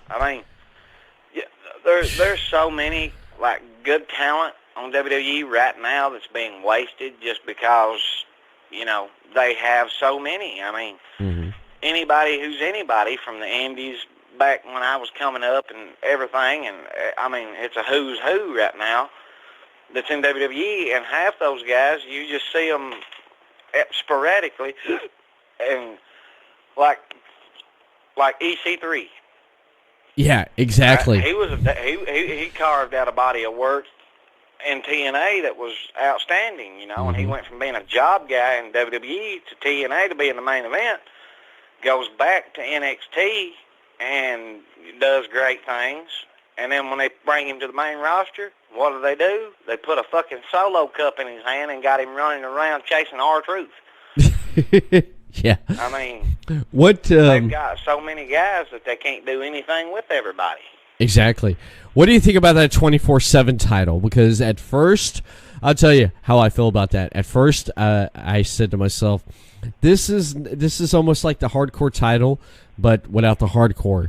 And right. At first, I said to myself, this is freaking ridiculous. But as it went on, R-Truth has made it really damn good because yeah, I mean, people look forward to seeing that 24/7 gimmick because I mean it's hilarious. It is hilarious. I honestly, the funniest moment right now with the 24/7 title. Something's happened in my microphone. The funniest moment right now with the 24/7 title would have to be when freaking they were going over to the Middle East, and he was on the plane after Jinder Mahal won the title, and Jinder Mahal was asleep in the seat, and yeah, and then all of a sudden R-Truth covers him, and then R-Truth's running around the plane, and they're like 30,000 feet up in the air, and he's trying to hide from everybody. Yeah, well, I mean, that's just like friggin' Mike Kanellis and his woman. Oh, right? God. Maria's pregnant, wins the 24/7 title. Well, nobody's going to fuck with her, but here she goes Monday night. She went to the OBGYN thing, and Mike Kanellis, while she's laying there with her eyes closed, covers her, and the fucking doctor was a ref. I mean, they come up with some ridiculous shit, like setups and stuff, but, like, it's entertaining. Yeah. And that's a good thing. Like, at first, when I first saw it and I first heard about it, I thought it was the most ridiculous thing ever. I did too. I was like, why not just bring the hardcore title back out? Because ratings would have shot up if they brought the freaking hardcore championship back and started doing those matches again. Oh, my God. I'm waiting for someone to come out with a chair. I'm waiting for someone to come out with a chair. I'm waiting for that. It's going to happen sooner or later, I think. R-Truth with the 24/7 title, him and that little rock star Spud guy. Yeah, Drake Maverick. They have turned into Crash Holly and Al Snow, how they feuded for the hardcore title. That's exactly what those two guys have turned into, but they've made it more entertaining than more so than about actual wrestling like Crash and Al did back in the day. They were more about the wrestling aspect. Yeah. Now, do you remember when the 24/7 rule was in effect when Crash went to that one, what was it, like that Chuck E. Cheese place and the headbangers? Oh, yeah, when he went to the little play place and had to run through the fucking ball pit and stuff to get away from the headbangers. He knocked a child over. Oh my God, I loved stuff like that, man. It was great. And then hearing the commentary, especially like King, he's like, look, he's like Pac-Man. He's running through like a video game, and all of a sudden you hear JR like, oh my God, there comes the headbangers. And it's just like, well, I mean, you couldn't even hear them on like when they did the ball pit gimmick because Jerry Lawler had taken his headset off because he was laughing. You could hear JR and him cracking up on the friggin' headset. I've talked to JJ a couple of times wanting them to do like a hardcore. I was like, why don't you guys do a hardcore title with the 24/7 thing? Like, you know how entertaining that could be? Oh my God, yeah, that. I mean, man. it's been done. sure. Yeah. But, I mean, you think about it. You got some of these guys that live pretty close together. So, I mean, you think about it like, like say I was a champion or whatever. Me and my family's out on a date with the kids or something, and then all of a sudden turn around and the waitress fucking super kicks you, and it turns out to be like, Michelle or one of the friggin' big baby faces or whatever at KZW. Like, I think it would be great. Just imagine that. Hey, waiter. I'd like to, have my order taken. It's like, what would you like? A super kick? Yeah, what would you like? I would take a super kick, bam, and he's done. 1, 2, 3. Everyone in the restaurant would be calling 911 on their phone. Oh yeah, see, like in my hometown down here, where I'm from, like if you go to Walmart or whatever, and some shit like that was to break out, like they would call the police so fast, like, and you couldn't explain it to them. Like there would be no way to explain it to them. You would just be end up going to jail. You would imagine you.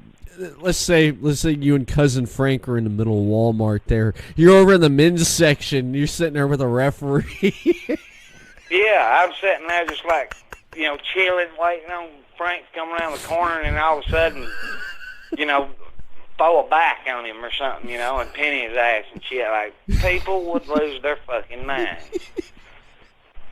That'd be something right there. That'd be something. you and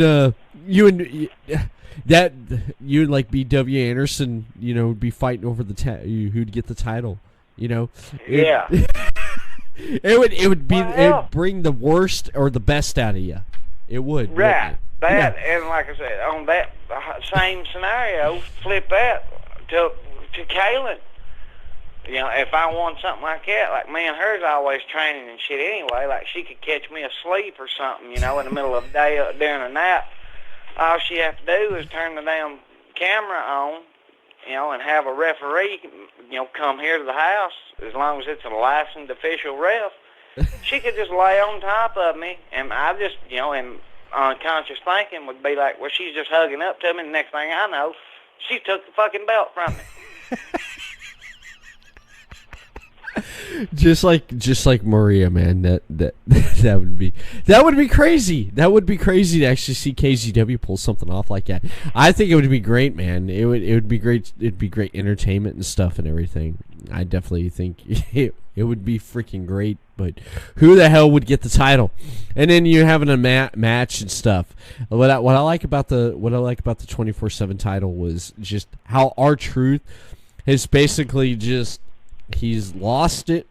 He won it. He's lost it. He's won it. He'll be the guy that goes down in history for winning the 24/7 title the most out of anybody. Exactly. He's won that title so many damn times, though. If you look on Wikipedia right now, I bet if you ask Alexa would freaking tell you how many times. But I guarantee it. Like that's something that we need to do, Everett. Like we need to get another date set up. To me and you get back together on a podcast, and we need to look into exactly, since it's been in existence, how many times R-Truth has won the title. Yeah. Actually, I got my web browser pulled up right here. Let me take a look right here. I'm typing it right now. WWE 24/7 belt. All right, Wikipedia. They update Wikipedia all the damn time. Okay. Right. All right, it's loading. Here we are. The first title was Titus O'Neil. He was the first champion. Okay, Reigns. Let's see. Okay, that didn't tell me nothing. Okay, here we are. List of 24/7 champions. Here we go. Right here. Let's see. Titus. Check this out. Titus, Bobby Roode, R-Truth, Elias, R-Truth, Days, Reigns, Let's see. Okay, R-Truth. 1, 2, 3, 4, 5, 6, 7, 8, 9, 10, 11. He's held the title 11 times. Drake Maverick 4, Maria once, Elias twice, Jinder twice, Mike Kanellis twice. Alondra Blaze, Candice Michelle, Sandra Alexandra, EC3, Gerald Briscoe, Heath Slater, Kelly, Pat Patterson, Robert Roode, Ted DiBiase, and Titus O'Neil. See, right there, 11 times. He's an 11-time champion. Mm-hmm. I mean, there's guys like Steve Austin didn't even win the world title that many times. You know what I mean? Yeah, exactly. Now, it's neat because this right here on Wikipedia, it tells how many times and where notes. Okay, R-Truth pinned Titus. R-Truth pinned Robert Roode in the parking lot. Okay, right. After the 24/7 temporary stipulation was lifted, R-Truth pinned Elias in the ring after Elias was speared by Roman Reigns. Yep. Okay, R-Truth pinned Jinder Mahal on a golf course, which I didn't see. Oh, God. Okay, and then R-Truth pinned Elias underneath the ring. Okay, R-Truth pinned Jinder Mahal while he was sleeping on the airplane. He locked himself in the bathroom. R-Truth pinned Drake Maverick during his wedding, which I thought was freaking hilarious. God, dude, he pinned him while he was with his wife naked under the covers. I know. Hey, here we go. R-Truth pinned Heath Slater in the ring as Slater was trying to escape from other wrestlers. R-Truth pinned EC3 at the entrance ramp when he was distracted by Carmella. Okay, here we go. R-Truth bribed a ref to dress up as a hotel worker for him to get... Yeah, that happened right there, like you just said. R-Truth pinned Drake Maverick backstage as Maverick was trying to leave the building in a limousine. That was during the Raw reunion. Then he pinned Mike Kanellis in the waiting room of an OBGYN while disguised as a pregnant woman.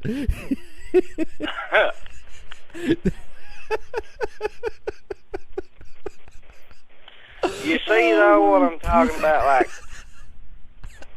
how fucking, just how goofy shit comes. You know what?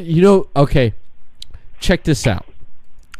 You got the 24/7 title. It's been on Raw. It's been on SmackDown. Has it been on 205 Live? Has it been on NXT yet? It's been on 205 Live, the 24/7 has, because Buddy Murphy, I saw something where he attacked whoever held it at the time. I think it was Drake Maverick. Yeah. And tried to beat him for it, but didn't. Something happened, and Buddy ended up getting attacked, and Drake got out of there. But as far as it been on NXT yet, no. Okay. It needs to be on NXT. You know what needs to happen? Okay. This Saturday night, NXT TakeOver will be in Toronto, Canada. Okay? Yep. They need to have R-Truth do something and run through NXT. They need to have that. NXT has not got it yet. And if they go back overseas, R-Truth needs to head over to UK, yeah. Exactly, because Mick Foley stated, a lot of people's forgot about this. He stated that this title could be defended on any show. It could be defended on Raw. Yeah, it can be took at any time. Anytime. Raw, SmackDown, NXT 205 Live, NXT UK. It needs to go to NXT because who could you imagine, for example, Johnny Gargano like doing a running knee to R-Truth in the locker room and taking the title? Yeah.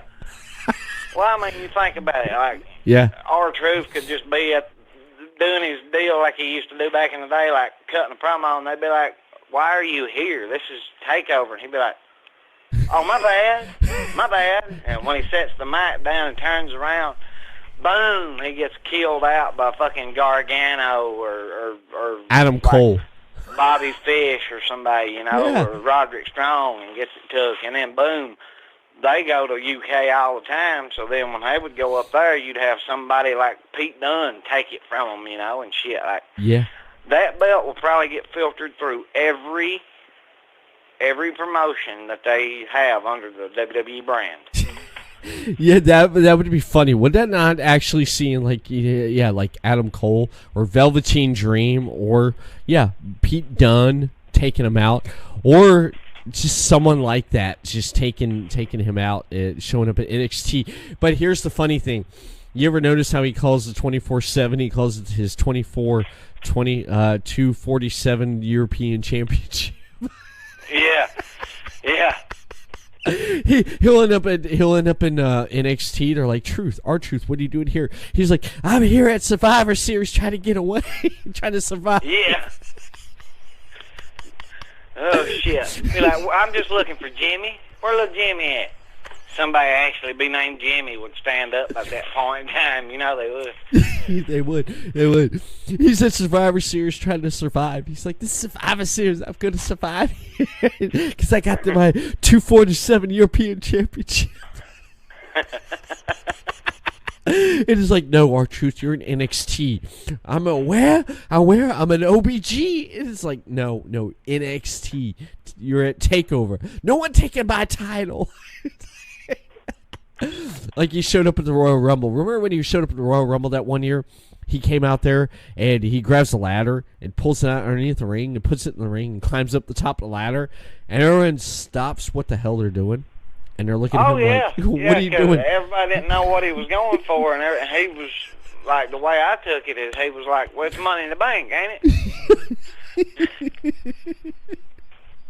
it? Oh, man. I swear, like, the older I get, the funnier things like that become to me, because I remember, like, the hardcore title, like when Raven and Rhino and guys was killing one another with fucking trash can lids and stuff, like, those were some badass matches. And now they've took the weapons away and made it funny. Like, you start seeing the funny side of shit. Yeah. Like I said, at first, I didn't care. I didn't really give a shit about this, but someone who made it interesting, like R-Truth, you now want to see when he loses it. It's like, how is he going to get it back now? How's he going to get this title back? You think about that title and you instantly put R-Truth to that title. Exactly. I mean, that's how it's become now. He's like the 24/7 guy, He's legitimized it, actually. What do you agree? There you think? Go. That's what I was looking for right there. Yeah. He legitimized it because when he loses, it's like, oh shit! Like on Raw, did you check out Raw Reunion? How many times that went around? You didn't? Okay. No, I didn't get to watch it. If you go on YouTube, want me to tell you what happened? Okay. He had the title, and then Drake Maverick wins it back. Okay. Drake Maverick wins the title. And then he runs into the locker room, and the boogeyman freaks him out. And he's in the locker room because he was going to grab his bags and leave. And Pat Patterson knocks him down and puts his foot on him, pins him, takes the belt, and he runs off. And he runs into Kelly Kelly. Kelly Kelly knees him in the balls, pins him, takes the belt, runs into Candice Michelle, Naomi, Melina, and all three of them.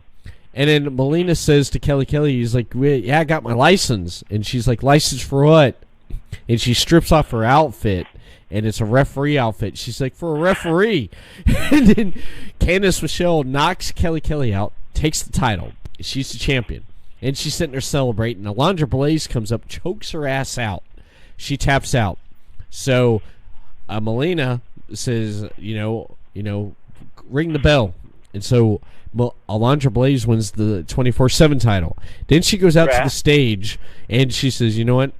I said I wasn't going to win this title and something else. I can't remember. But she says, this is what I'm going to do with the title.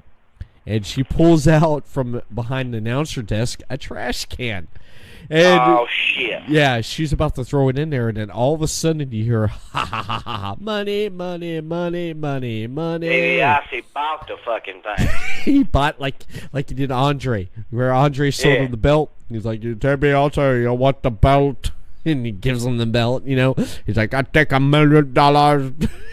So, you know, so Andre takes the belt, you know. He's like, what do you do with all that money, Andre? Gonna buy wine and women. Oh, ha, ha, ha.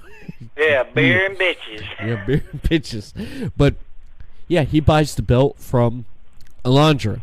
So he's walking off to the back to his limo. He gets inside the limo. DiBiase gets in the limo, and all of a sudden you hear, like, all this commotion.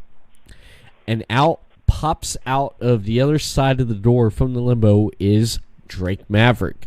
He got in there, whipped DiBiase's ass, took the belt, and right when he was about to leave with this woman, R-Truth shows up and pins him, and his wife jumped in the car. Maverick's wife jumped in the car. He's like, come on, and R-Truth pins Maverick before he gets in the limo, jumps in the limo as the limo speeds off with Maverick's wife. Carmella's standing there looking at Maverick, and they're both looking at each other like, really? It's like, what the hell is that? And then R-Truth won the title after all that right there. Jesus Christ, man. There's what Raw was that whole Monday night. It was nothing but getting that belt legitimate and getting that belt over. That's what that was. Exactly. And that was actually a cool excuse to get all the old fuckers and stuff back together. Yeah. Oh, but yeah. Think about it. Look the list that you just named off. Mm-hmm. Look who held that title: Pat Patterson, Briscoe. All these champions and world champions and stuff from back in the day, all these legitimate guys and girls. And now look, the belt's legit. Yeah, the belt's legit. It definitely is, but it's entertainment, man. It is definitely entertainment. It is definitely entertainment. Oh, you best believe it. You best believe it is. Like, I mean, yeah, it's a sport. I mean, if we're gonna get down to like. Because you know, like you've got some viewers it's sports entertainment, and you have these other viewers who's kind of like my mindset, and like it's a sport, you know. Yeah, it is. I mean, it's a sport. To me, it's a sport. It's always been a sport. You know, it's a job. But think about it, like football, it's a contact sport. What we do is you know, yeah, it's different, but it's contact sport. You know, it is a sport. It's not entertainment to me. Like, yes, you can be entertained by it, and you know, if you pay your ticket price of admission, or you don't watch it on TV or what have you, yeah, you can be entertained by that, sure. So in that aspect, I can understand somebody calling it entertainment. But like, it's not sports entertainment. Like, I'm not going out there and whipping this guy's ass or getting beat on myself, putting me and my wife to be in harm's way, and getting paid to just, you know, go out there and entertain people. Like, I could give a shit less about people. Right. You know, I'm out there because of the sport of competition and the victories that come with that. Like, I mean, you know. Yeah, like, all right, for instance, Everett Lee podcast. Yeah. On the network. You want that to be the best podcast, you know, bar none, hands down. That's the most watched, most rated, all of that. All right? Mm-hmm. True or false? Yeah.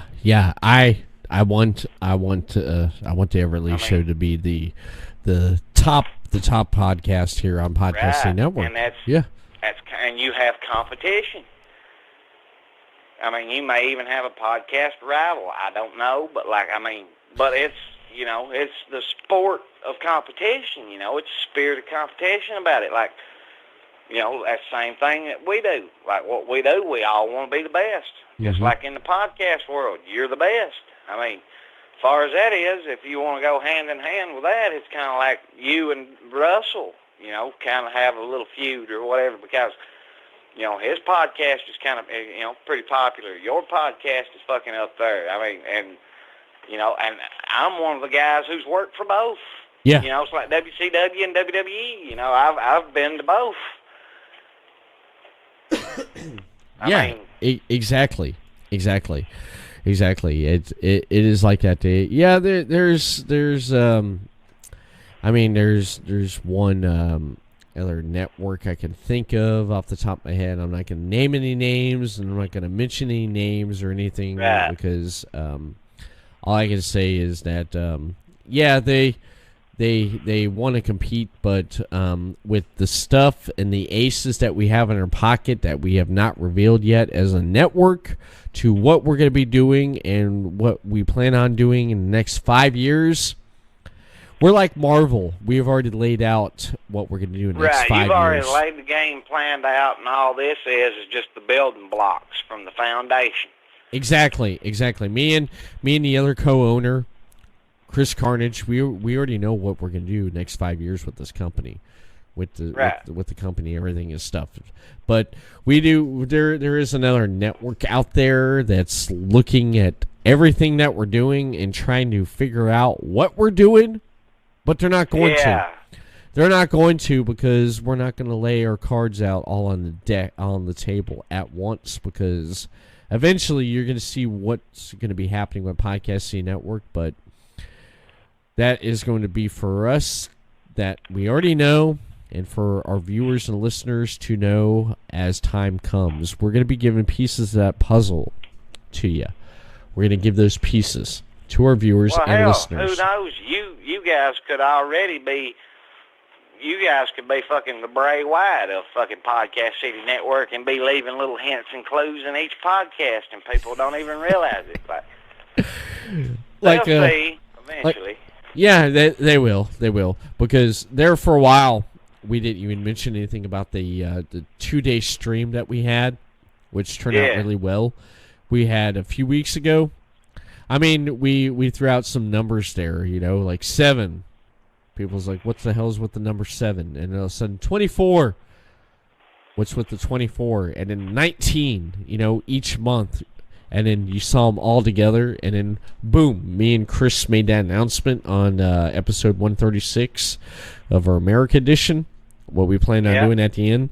And people are like, oh shit. It's like, yeah.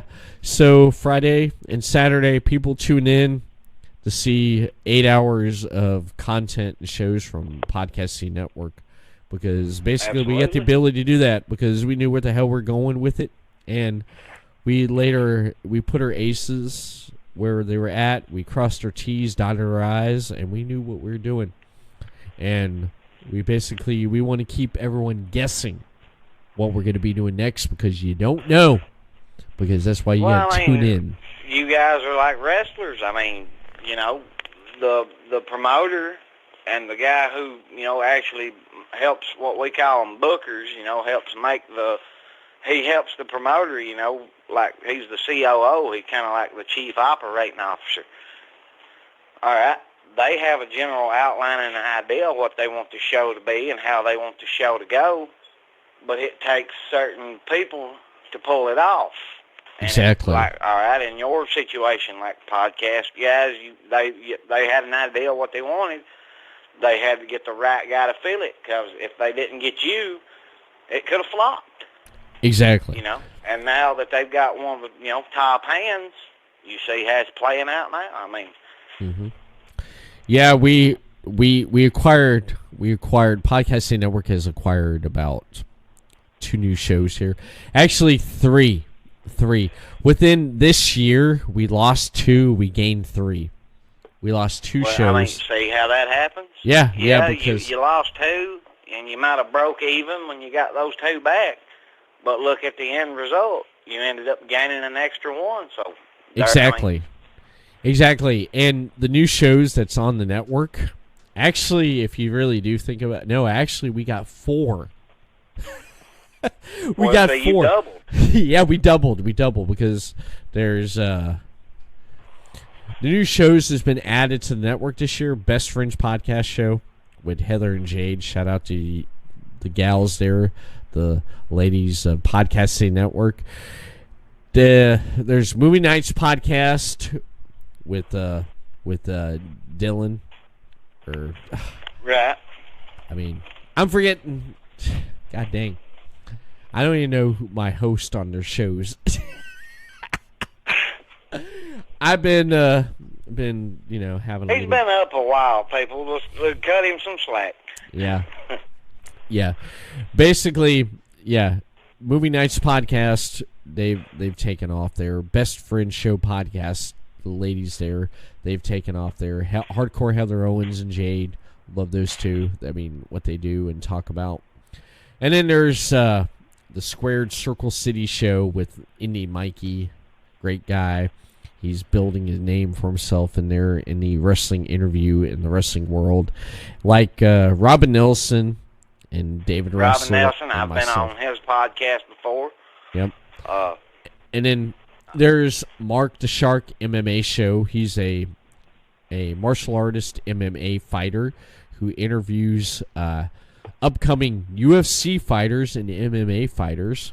I mean, Great show. There's 4 shows right there of different diversities and stuff. I mean, you're looking for stuff like look at new fighters, MMA fighters. Yeah. You got Mark the Shark. You're looking at more indie wrestling talk with wrestlers. You got the Squared Circle City show. You wanting like the movie industry, more about movies and stuff and everything, and take on movies, movie nights, and pop culture, and just anything in between, and random bullshit and good shit. You got Hardcore Heather Owens and Jade from the Best Friend Show podcast. You can't go wrong, man. Podcast City Network, dude, is it's satiating its fan base. Like there's a little bit of something for everybody. It is. We got a different variety, and of course Chris Carnage. Chris Carnage is him and Craig. The Final Score podcast, the sports podcast, is taking off, man. They've already hit just about over 1,000 downloads a month for their sports podcast. Hell yeah. Yeah. But they ain't nobody got the fucking ratings like Everett Lee when he's got Mr. Wrestling on. Exactly. Look, iTunes don't lie. If you look at that. You pull iTunes up on your PC, and if you go to the show in iTunes store, you'll see on the side right there. The numbers don't lie. I checked it out last night, after you had told me about it earlier that day. Yeah, what'd you think about that? I just, it blew me away, because, I was sitting there looking, and there's a fucking million of them on there. Mm-hmm. But the ones that's got me on there is always But the way that we do the podcast, too, when I'm on there, like, it's pretty much open fire and open forum. Like, if you want to ask me a question or whatever, yeah, we let people come in and comment, ask questions and stuff. I just feel like that's how it's working, Yeah, it is. It is. And this channel right here on Twitch for my show right here, I'm just trying to build this channel up because I've already built up Podcast City Network, and right now people's jumped in and out tonight, and I know they've went over to podcastcity.net or not over on twitch.tv/podcastcity network. I know they've seen this right now. They can see this broadcast, and then they can jump over to this channel right here and comment and everything and stuff. Russell, Deathmatch Russell, he's bowed out. He's bowed out probably a little while ago, but he's left like a bunch of these comments, which is usual, which I don't find surprising. No, I don't find it surprising anything when it comes to Russell. I don't find it surprising. Yeah, I don't either. I don't either. I definitely don't either. One thing I want to ask you is, what do you think about next week, man, being released on DVD? We got the I think it's August 13th, the Avengers Endgame DVDs or Blu-ray is finally coming out, man, with bonus content that will make you say OMG. What do you think about that, man? I can't wait because, you know how I am. I'm a big nerd when it comes to that stuff. Uh-huh. So as soon as it comes out, I'm probably gonna own it because, God bless me with a beautiful woman that, she's into the same things that I'm into, and I know how she is. So Right. As soon as it comes out on Blu-ray and DVD, she's gonna snap it up. Yeah, it comes out August 13th, and I don't know if you already heard, Avengers Endgame is now the all-time top grossing movie in the world. I didn't hear that until you just told me, but that don't surprise me either. Yeah. You know what was I think it was for almost I forgot how long it was, from 1997 till 2009. You know what was the top grossing movie of all time? What? Titanic. Are you kidding me? No, Titanic. Titanic was the top grossing movie of all time from 1997 until 2009. Guess what movie beat it and was the top movie from 2009 up until for the last 10 years? I don't know. Avatar. I could see that. It took James Cameron to outdo himself, to beat himself. You took the words right out of my mouth because I was about ready to say the same thing. Yep. It took James Cameron to outdo his own self. Yeah, and Avatar is a fantastic movie. I've seen it. Oh yeah, and it's great because you could see why he outdid himself. And then of course, Avengers finally, Endgame finally knocked Avatar out of the top spot. So the top all-time 3 grossing movies is Avengers Endgame, Titanic, Avatar, and Titanic. And now the Avengers. Yeah, Avengers, Avatar, Titanic. They're the top. That's their top 3 right there. Yeah, that's crazy. That is crazy. That is crazy. What do you think about Hobbs and Shaw? I want to see that. I've not really saw anything about it. I've seen a trailer for it, and I've heard a few things about it, but I'm just all right. Here's my dilemma with this kind of situation. Okay. Like Fast and the Furious, the first 2 or 3. Yeah. Okay, they were good movies. They were good movies. Yeah. But now they just keep making them and making them and making them and making them, and they all have pretty much the same plot twist. Yeah. And when Paul Walker passed away, instead of getting his twin brother to just keep playing the role, which is cool out of respect and everything, I understand that, but they could have kept that franchise going because, that's went through 2 generations now. Because, it started in, 99 and 2000. 2000. But now they've made it about Hobbs and Shaw. Well, it's a spin-off. It's a spin-off. Yeah, like a spin-off thing. And they're going to keep making spin-offs and different things on it until they have pretty much done the John Cena Roman Reigns gimmick of the Fast and Furious, and they've shoved so many of them down your neck that you just don't want to watch no more. Exactly. I would still. I go to the I went to the theaters and I've seen 4, 5, 6, 7, and 8. I've saw the last 5 Fast and Furious movies in the theaters. Okay. Right. I've went and seen the last 5 in the theaters because I'll admit I'm one of those guys that basically is I don't watch that, but I'm one of those, as you call it, what do you call it? I hide at the closet and I watch it. Not let no one know about it. But right, that's like your dirty little secret. No, I'm not a fan of that. Are you crazy? But secretly, you're a big fucking mark for it, Yeah, because I love it. I just there's something about it that I love because over the years I've loved the different takes of it and stuff. Out of all 8 of the Fast and Furious, my favorite would have to be 5. Yeah. 5 would have to be my favorite.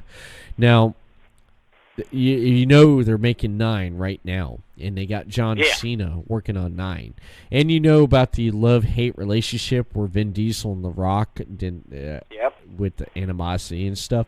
And the rest of the cast was pissed off, especially Tyrese, that he wasn't added into the spinoff of Hobbs and Shaw. Like, I figured they would for sure put him in, especially when how the last Fast and Furious movie was, when Vin Diesel was pretty much the antagonist through the whole thing. Yeah. Like, I figured they would kind of, like, had the same crew in Hobbs and Shaw, but they don't, and that's weird to me. Yeah. Well, it's basically The Rock took his own production company and got permission from Universal and did his own spinoff. Ludacris was a little upset about it. He came out about it, and he was like, yeah, it is what it is, though. But he's like, none of us supporting cast was even, like, invited to come in it. Right. It's like he's doing his own thing. And so Vin Diesel's like, yeah, for the next one, he's like, you know what? He's like, we'll get another wrestler. We'll get John Cena. Yeah.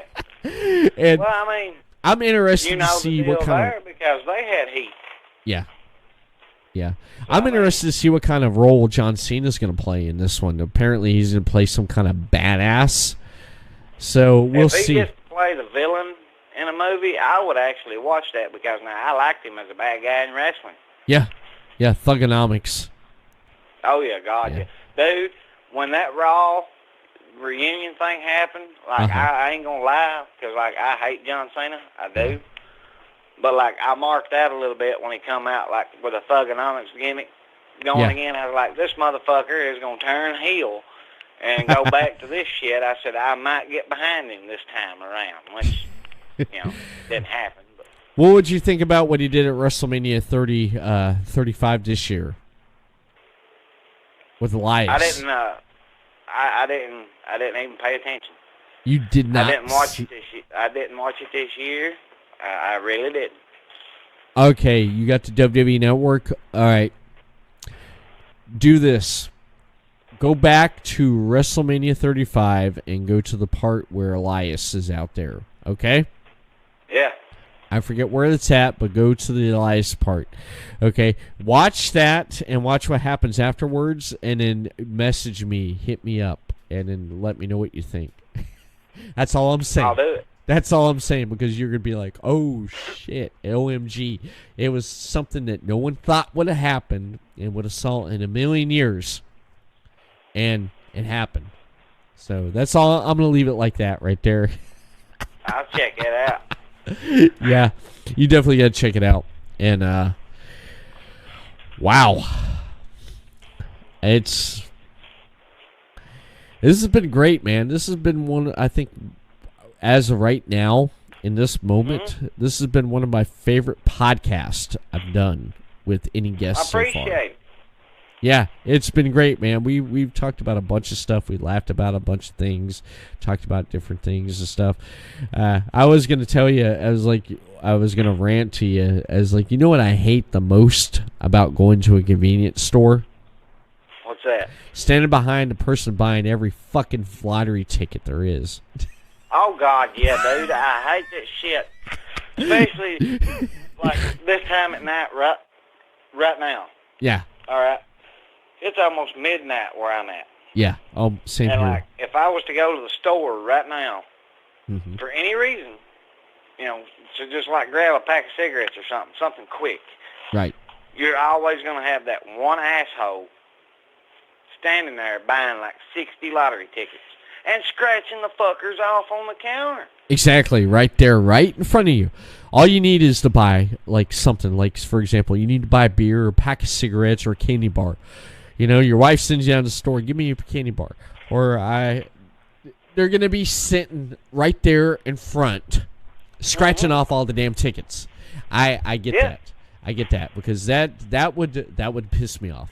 That definitely would piss me off, because you're sitting there right there, like, really? And there's like a line of people behind you. That's why. I mean, you get the double whammy, because not only is that shit going on, but if your wife or your girlfriend or whatever didn't go with you, they know it don't take you no longer usually than just a couple of minutes to go to the store and get cigarettes and come home. But if you got this Dick Jarvis down here doing the fucking lottery ticket gimmick, you're standing there not wanting to be a dick. And then you're going to get home, she's going to be like, where the hell have you been? Exactly. What the fuck have you been doing? You know, so you're like, oh my God. Exactly, because you're gonna be like, what the hell? Because yeah, they're just sitting there, just it's bullshit. I hate dealing with that on a daily basis and stuff. It's just ridiculous. I couldn't imagine it. I couldn't imagine it, and like where you live at in the cities and stuff. Like, I couldn't imagine that type of shit. Because like I've seen the horse shit in like Myrtle Beach and like these big cities and stuff that I've been to. Like just going into the store and like seeing like just the prices and stuff like that. Right. Let alone how many people they are. And you know, like in cities, like down here, you know, there's plenty of stupid asses, as I call them in the world, sure. Yeah. But in like cities, the number of people is just way, way different. It is. It's especially with especially in Daytona Beach, because it is freaking ridiculous with all the freaking people. Because what pisses me off about Daytona is that you run into these people there in the convenience stores that are just, you get the lotto people and the people that has a pocket full of change of all pennies, and you're sitting there. Yeah. God you damn. got the NASCAR folk. 5 o'clock, you just want to come in, grab something cold, pay for it, and get the F out. Yeah, and then all of a sudden, back to the house. Yeah, and then all of a sudden it's like you got this person 1, 2. Don't 3, it kind of seem like in your situation like you was just talking about, like at that time of day and everything, like yeah. Don't it just seem like that all the dumb shits come out at one time, and it's always the worst fucking possible time? Exactly. It's one of the worst damn times you can imagine. I hate stopping at the store, not unless I have to. Unless my wife's like, hey, you stop at the store on your way home and grab this from work. Right. Get the honey-do list out, you know. Exactly. And what I'll do is I'll stop at the store and I'll grab, whatever she needs. And I'll grab something for myself. And then you get behind that person that's counting out all this change.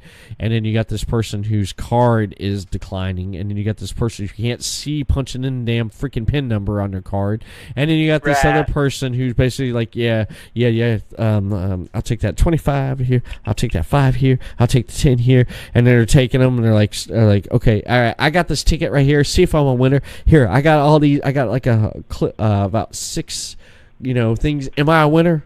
And they're running, and you're sitting there, your freaking milk's like dripping, getting warm. Yeah, your ice and stuff, because it's getting hot. Yeah, your ice cream's melting. Your freaking Slurpee is melting. And your fucking bread's gonna have mold on it by the time you get to pay and get out of there. Exactly. Tell you what happened one time. My friend, a friend of mine, me and him went to 7-Eleven, and while we're sitting there at 7-Eleven, we ran in there to get coffee. We got coffee. We got in line. We're sitting there, and we're waiting. As soon as he gets up there, he goes, "Yeah, you guys got birthday cakes?" And they're like, "Birthday cakes?" He's like, "Yeah." He's like, "As long as I've been waiting in line there, feels like, I've waited about a year now. So I want to know if you got a birthday cake, because this is my birthday now." Shit. They looked at him and they got pissed, man. They got pissed. Yeah, it was funny and stuff. I got pissed off one time just waiting in line. I'm sitting there waiting in line, waiting. And they were like, I forgot whatever the hell I bought, but I bought something, and then I told him, I was like, you know what, I could probably pay extra for this. And they're like, what do you mean? I said, well, I could draw Social Security now as long as I've been waiting. Yeah, but I want to leave it. I want to leave it as that right now. But we went on quite a bit here, and I want to thank you for coming on tonight here. Oh, dude, absolutely. Hey, thank you for bringing me back. I mean, this is always my favorite podcast to do. I mean, I'm not choosing sides or picking favorites here, but if I'm going to, then I'm going with Everett Lee, Yeah. I know. You always don't want to hurt nobody's feelings too bad or nothing else, but That's fine. But real quick here before we close up, what do you got going on? Saturday we have the 80s night, and then Sunday we've got WCCW Wildcat Championship Wrestling in Nicholasville. Nice. That is the upcoming events that we've got going. And like I said, the World Title Tournament and WCCW, that's mine. I'm winning that. This Saturday, the tag team title situation, me and Kaylin, we done got that covered. Me, Kaylin, and B.W. Anderson, the Saints, we're going to retain. And this has been fun. I can't wait to get back on and do it again with you. And next time we need to have like open mic night and just have fans come on and just start, I guess, airing out their grievances. That would be great. We'll do open Q&A night. We'll do that one night. I think that'd be awesome. I think that'd be great. And as always, I want to thank you. And before I close, gentlemen, let's broaden our minds. For more of the Everett Lee Show on social media, follow and like the Everett Lee Show on Facebook, the Everett Lee Show, Twitter at the Everett_Lee, Instagram, Everett Lee Show. Audio versions of this podcast and previously released podcast can be found on everettleeshow.podbean.com. Stitcher Radio, The Everett Lee Show, give a rating and comment. Apple Podcast, The Everett Lee Show, give a rating and comment. YouTube, The Everett Lee Show, subscribe to the channel. The Everett Lee Show, your shot of entertainment to the head. Podcast City Network over on podcastcity.net, Facebook, Podcast City Network, and send a tweet to them on Twitter at PodcastCityNet, and subscribe to the Podcast City Network YouTube channel over on Podcast City Network. Podcast City Network Twitch channel, Podcast City Network on Twitch, and subscribe right here and follow Everett Lee right here on his Twitch channel, the Everett Lee Show. And where can they find Jeremy Rage at on social media at before we close? Facebook at Jeremy Rage Estep, Instagram at Jeremy Estep, and right now that's the only two that I have. I do have a Snapchat, but that's only for personal use. Like I don't have that open to everybody else. Everett Lee is signing off. Thank you, everyone. Have a good night, and we'll see you again next week for a new episode of the Everett Lee Show.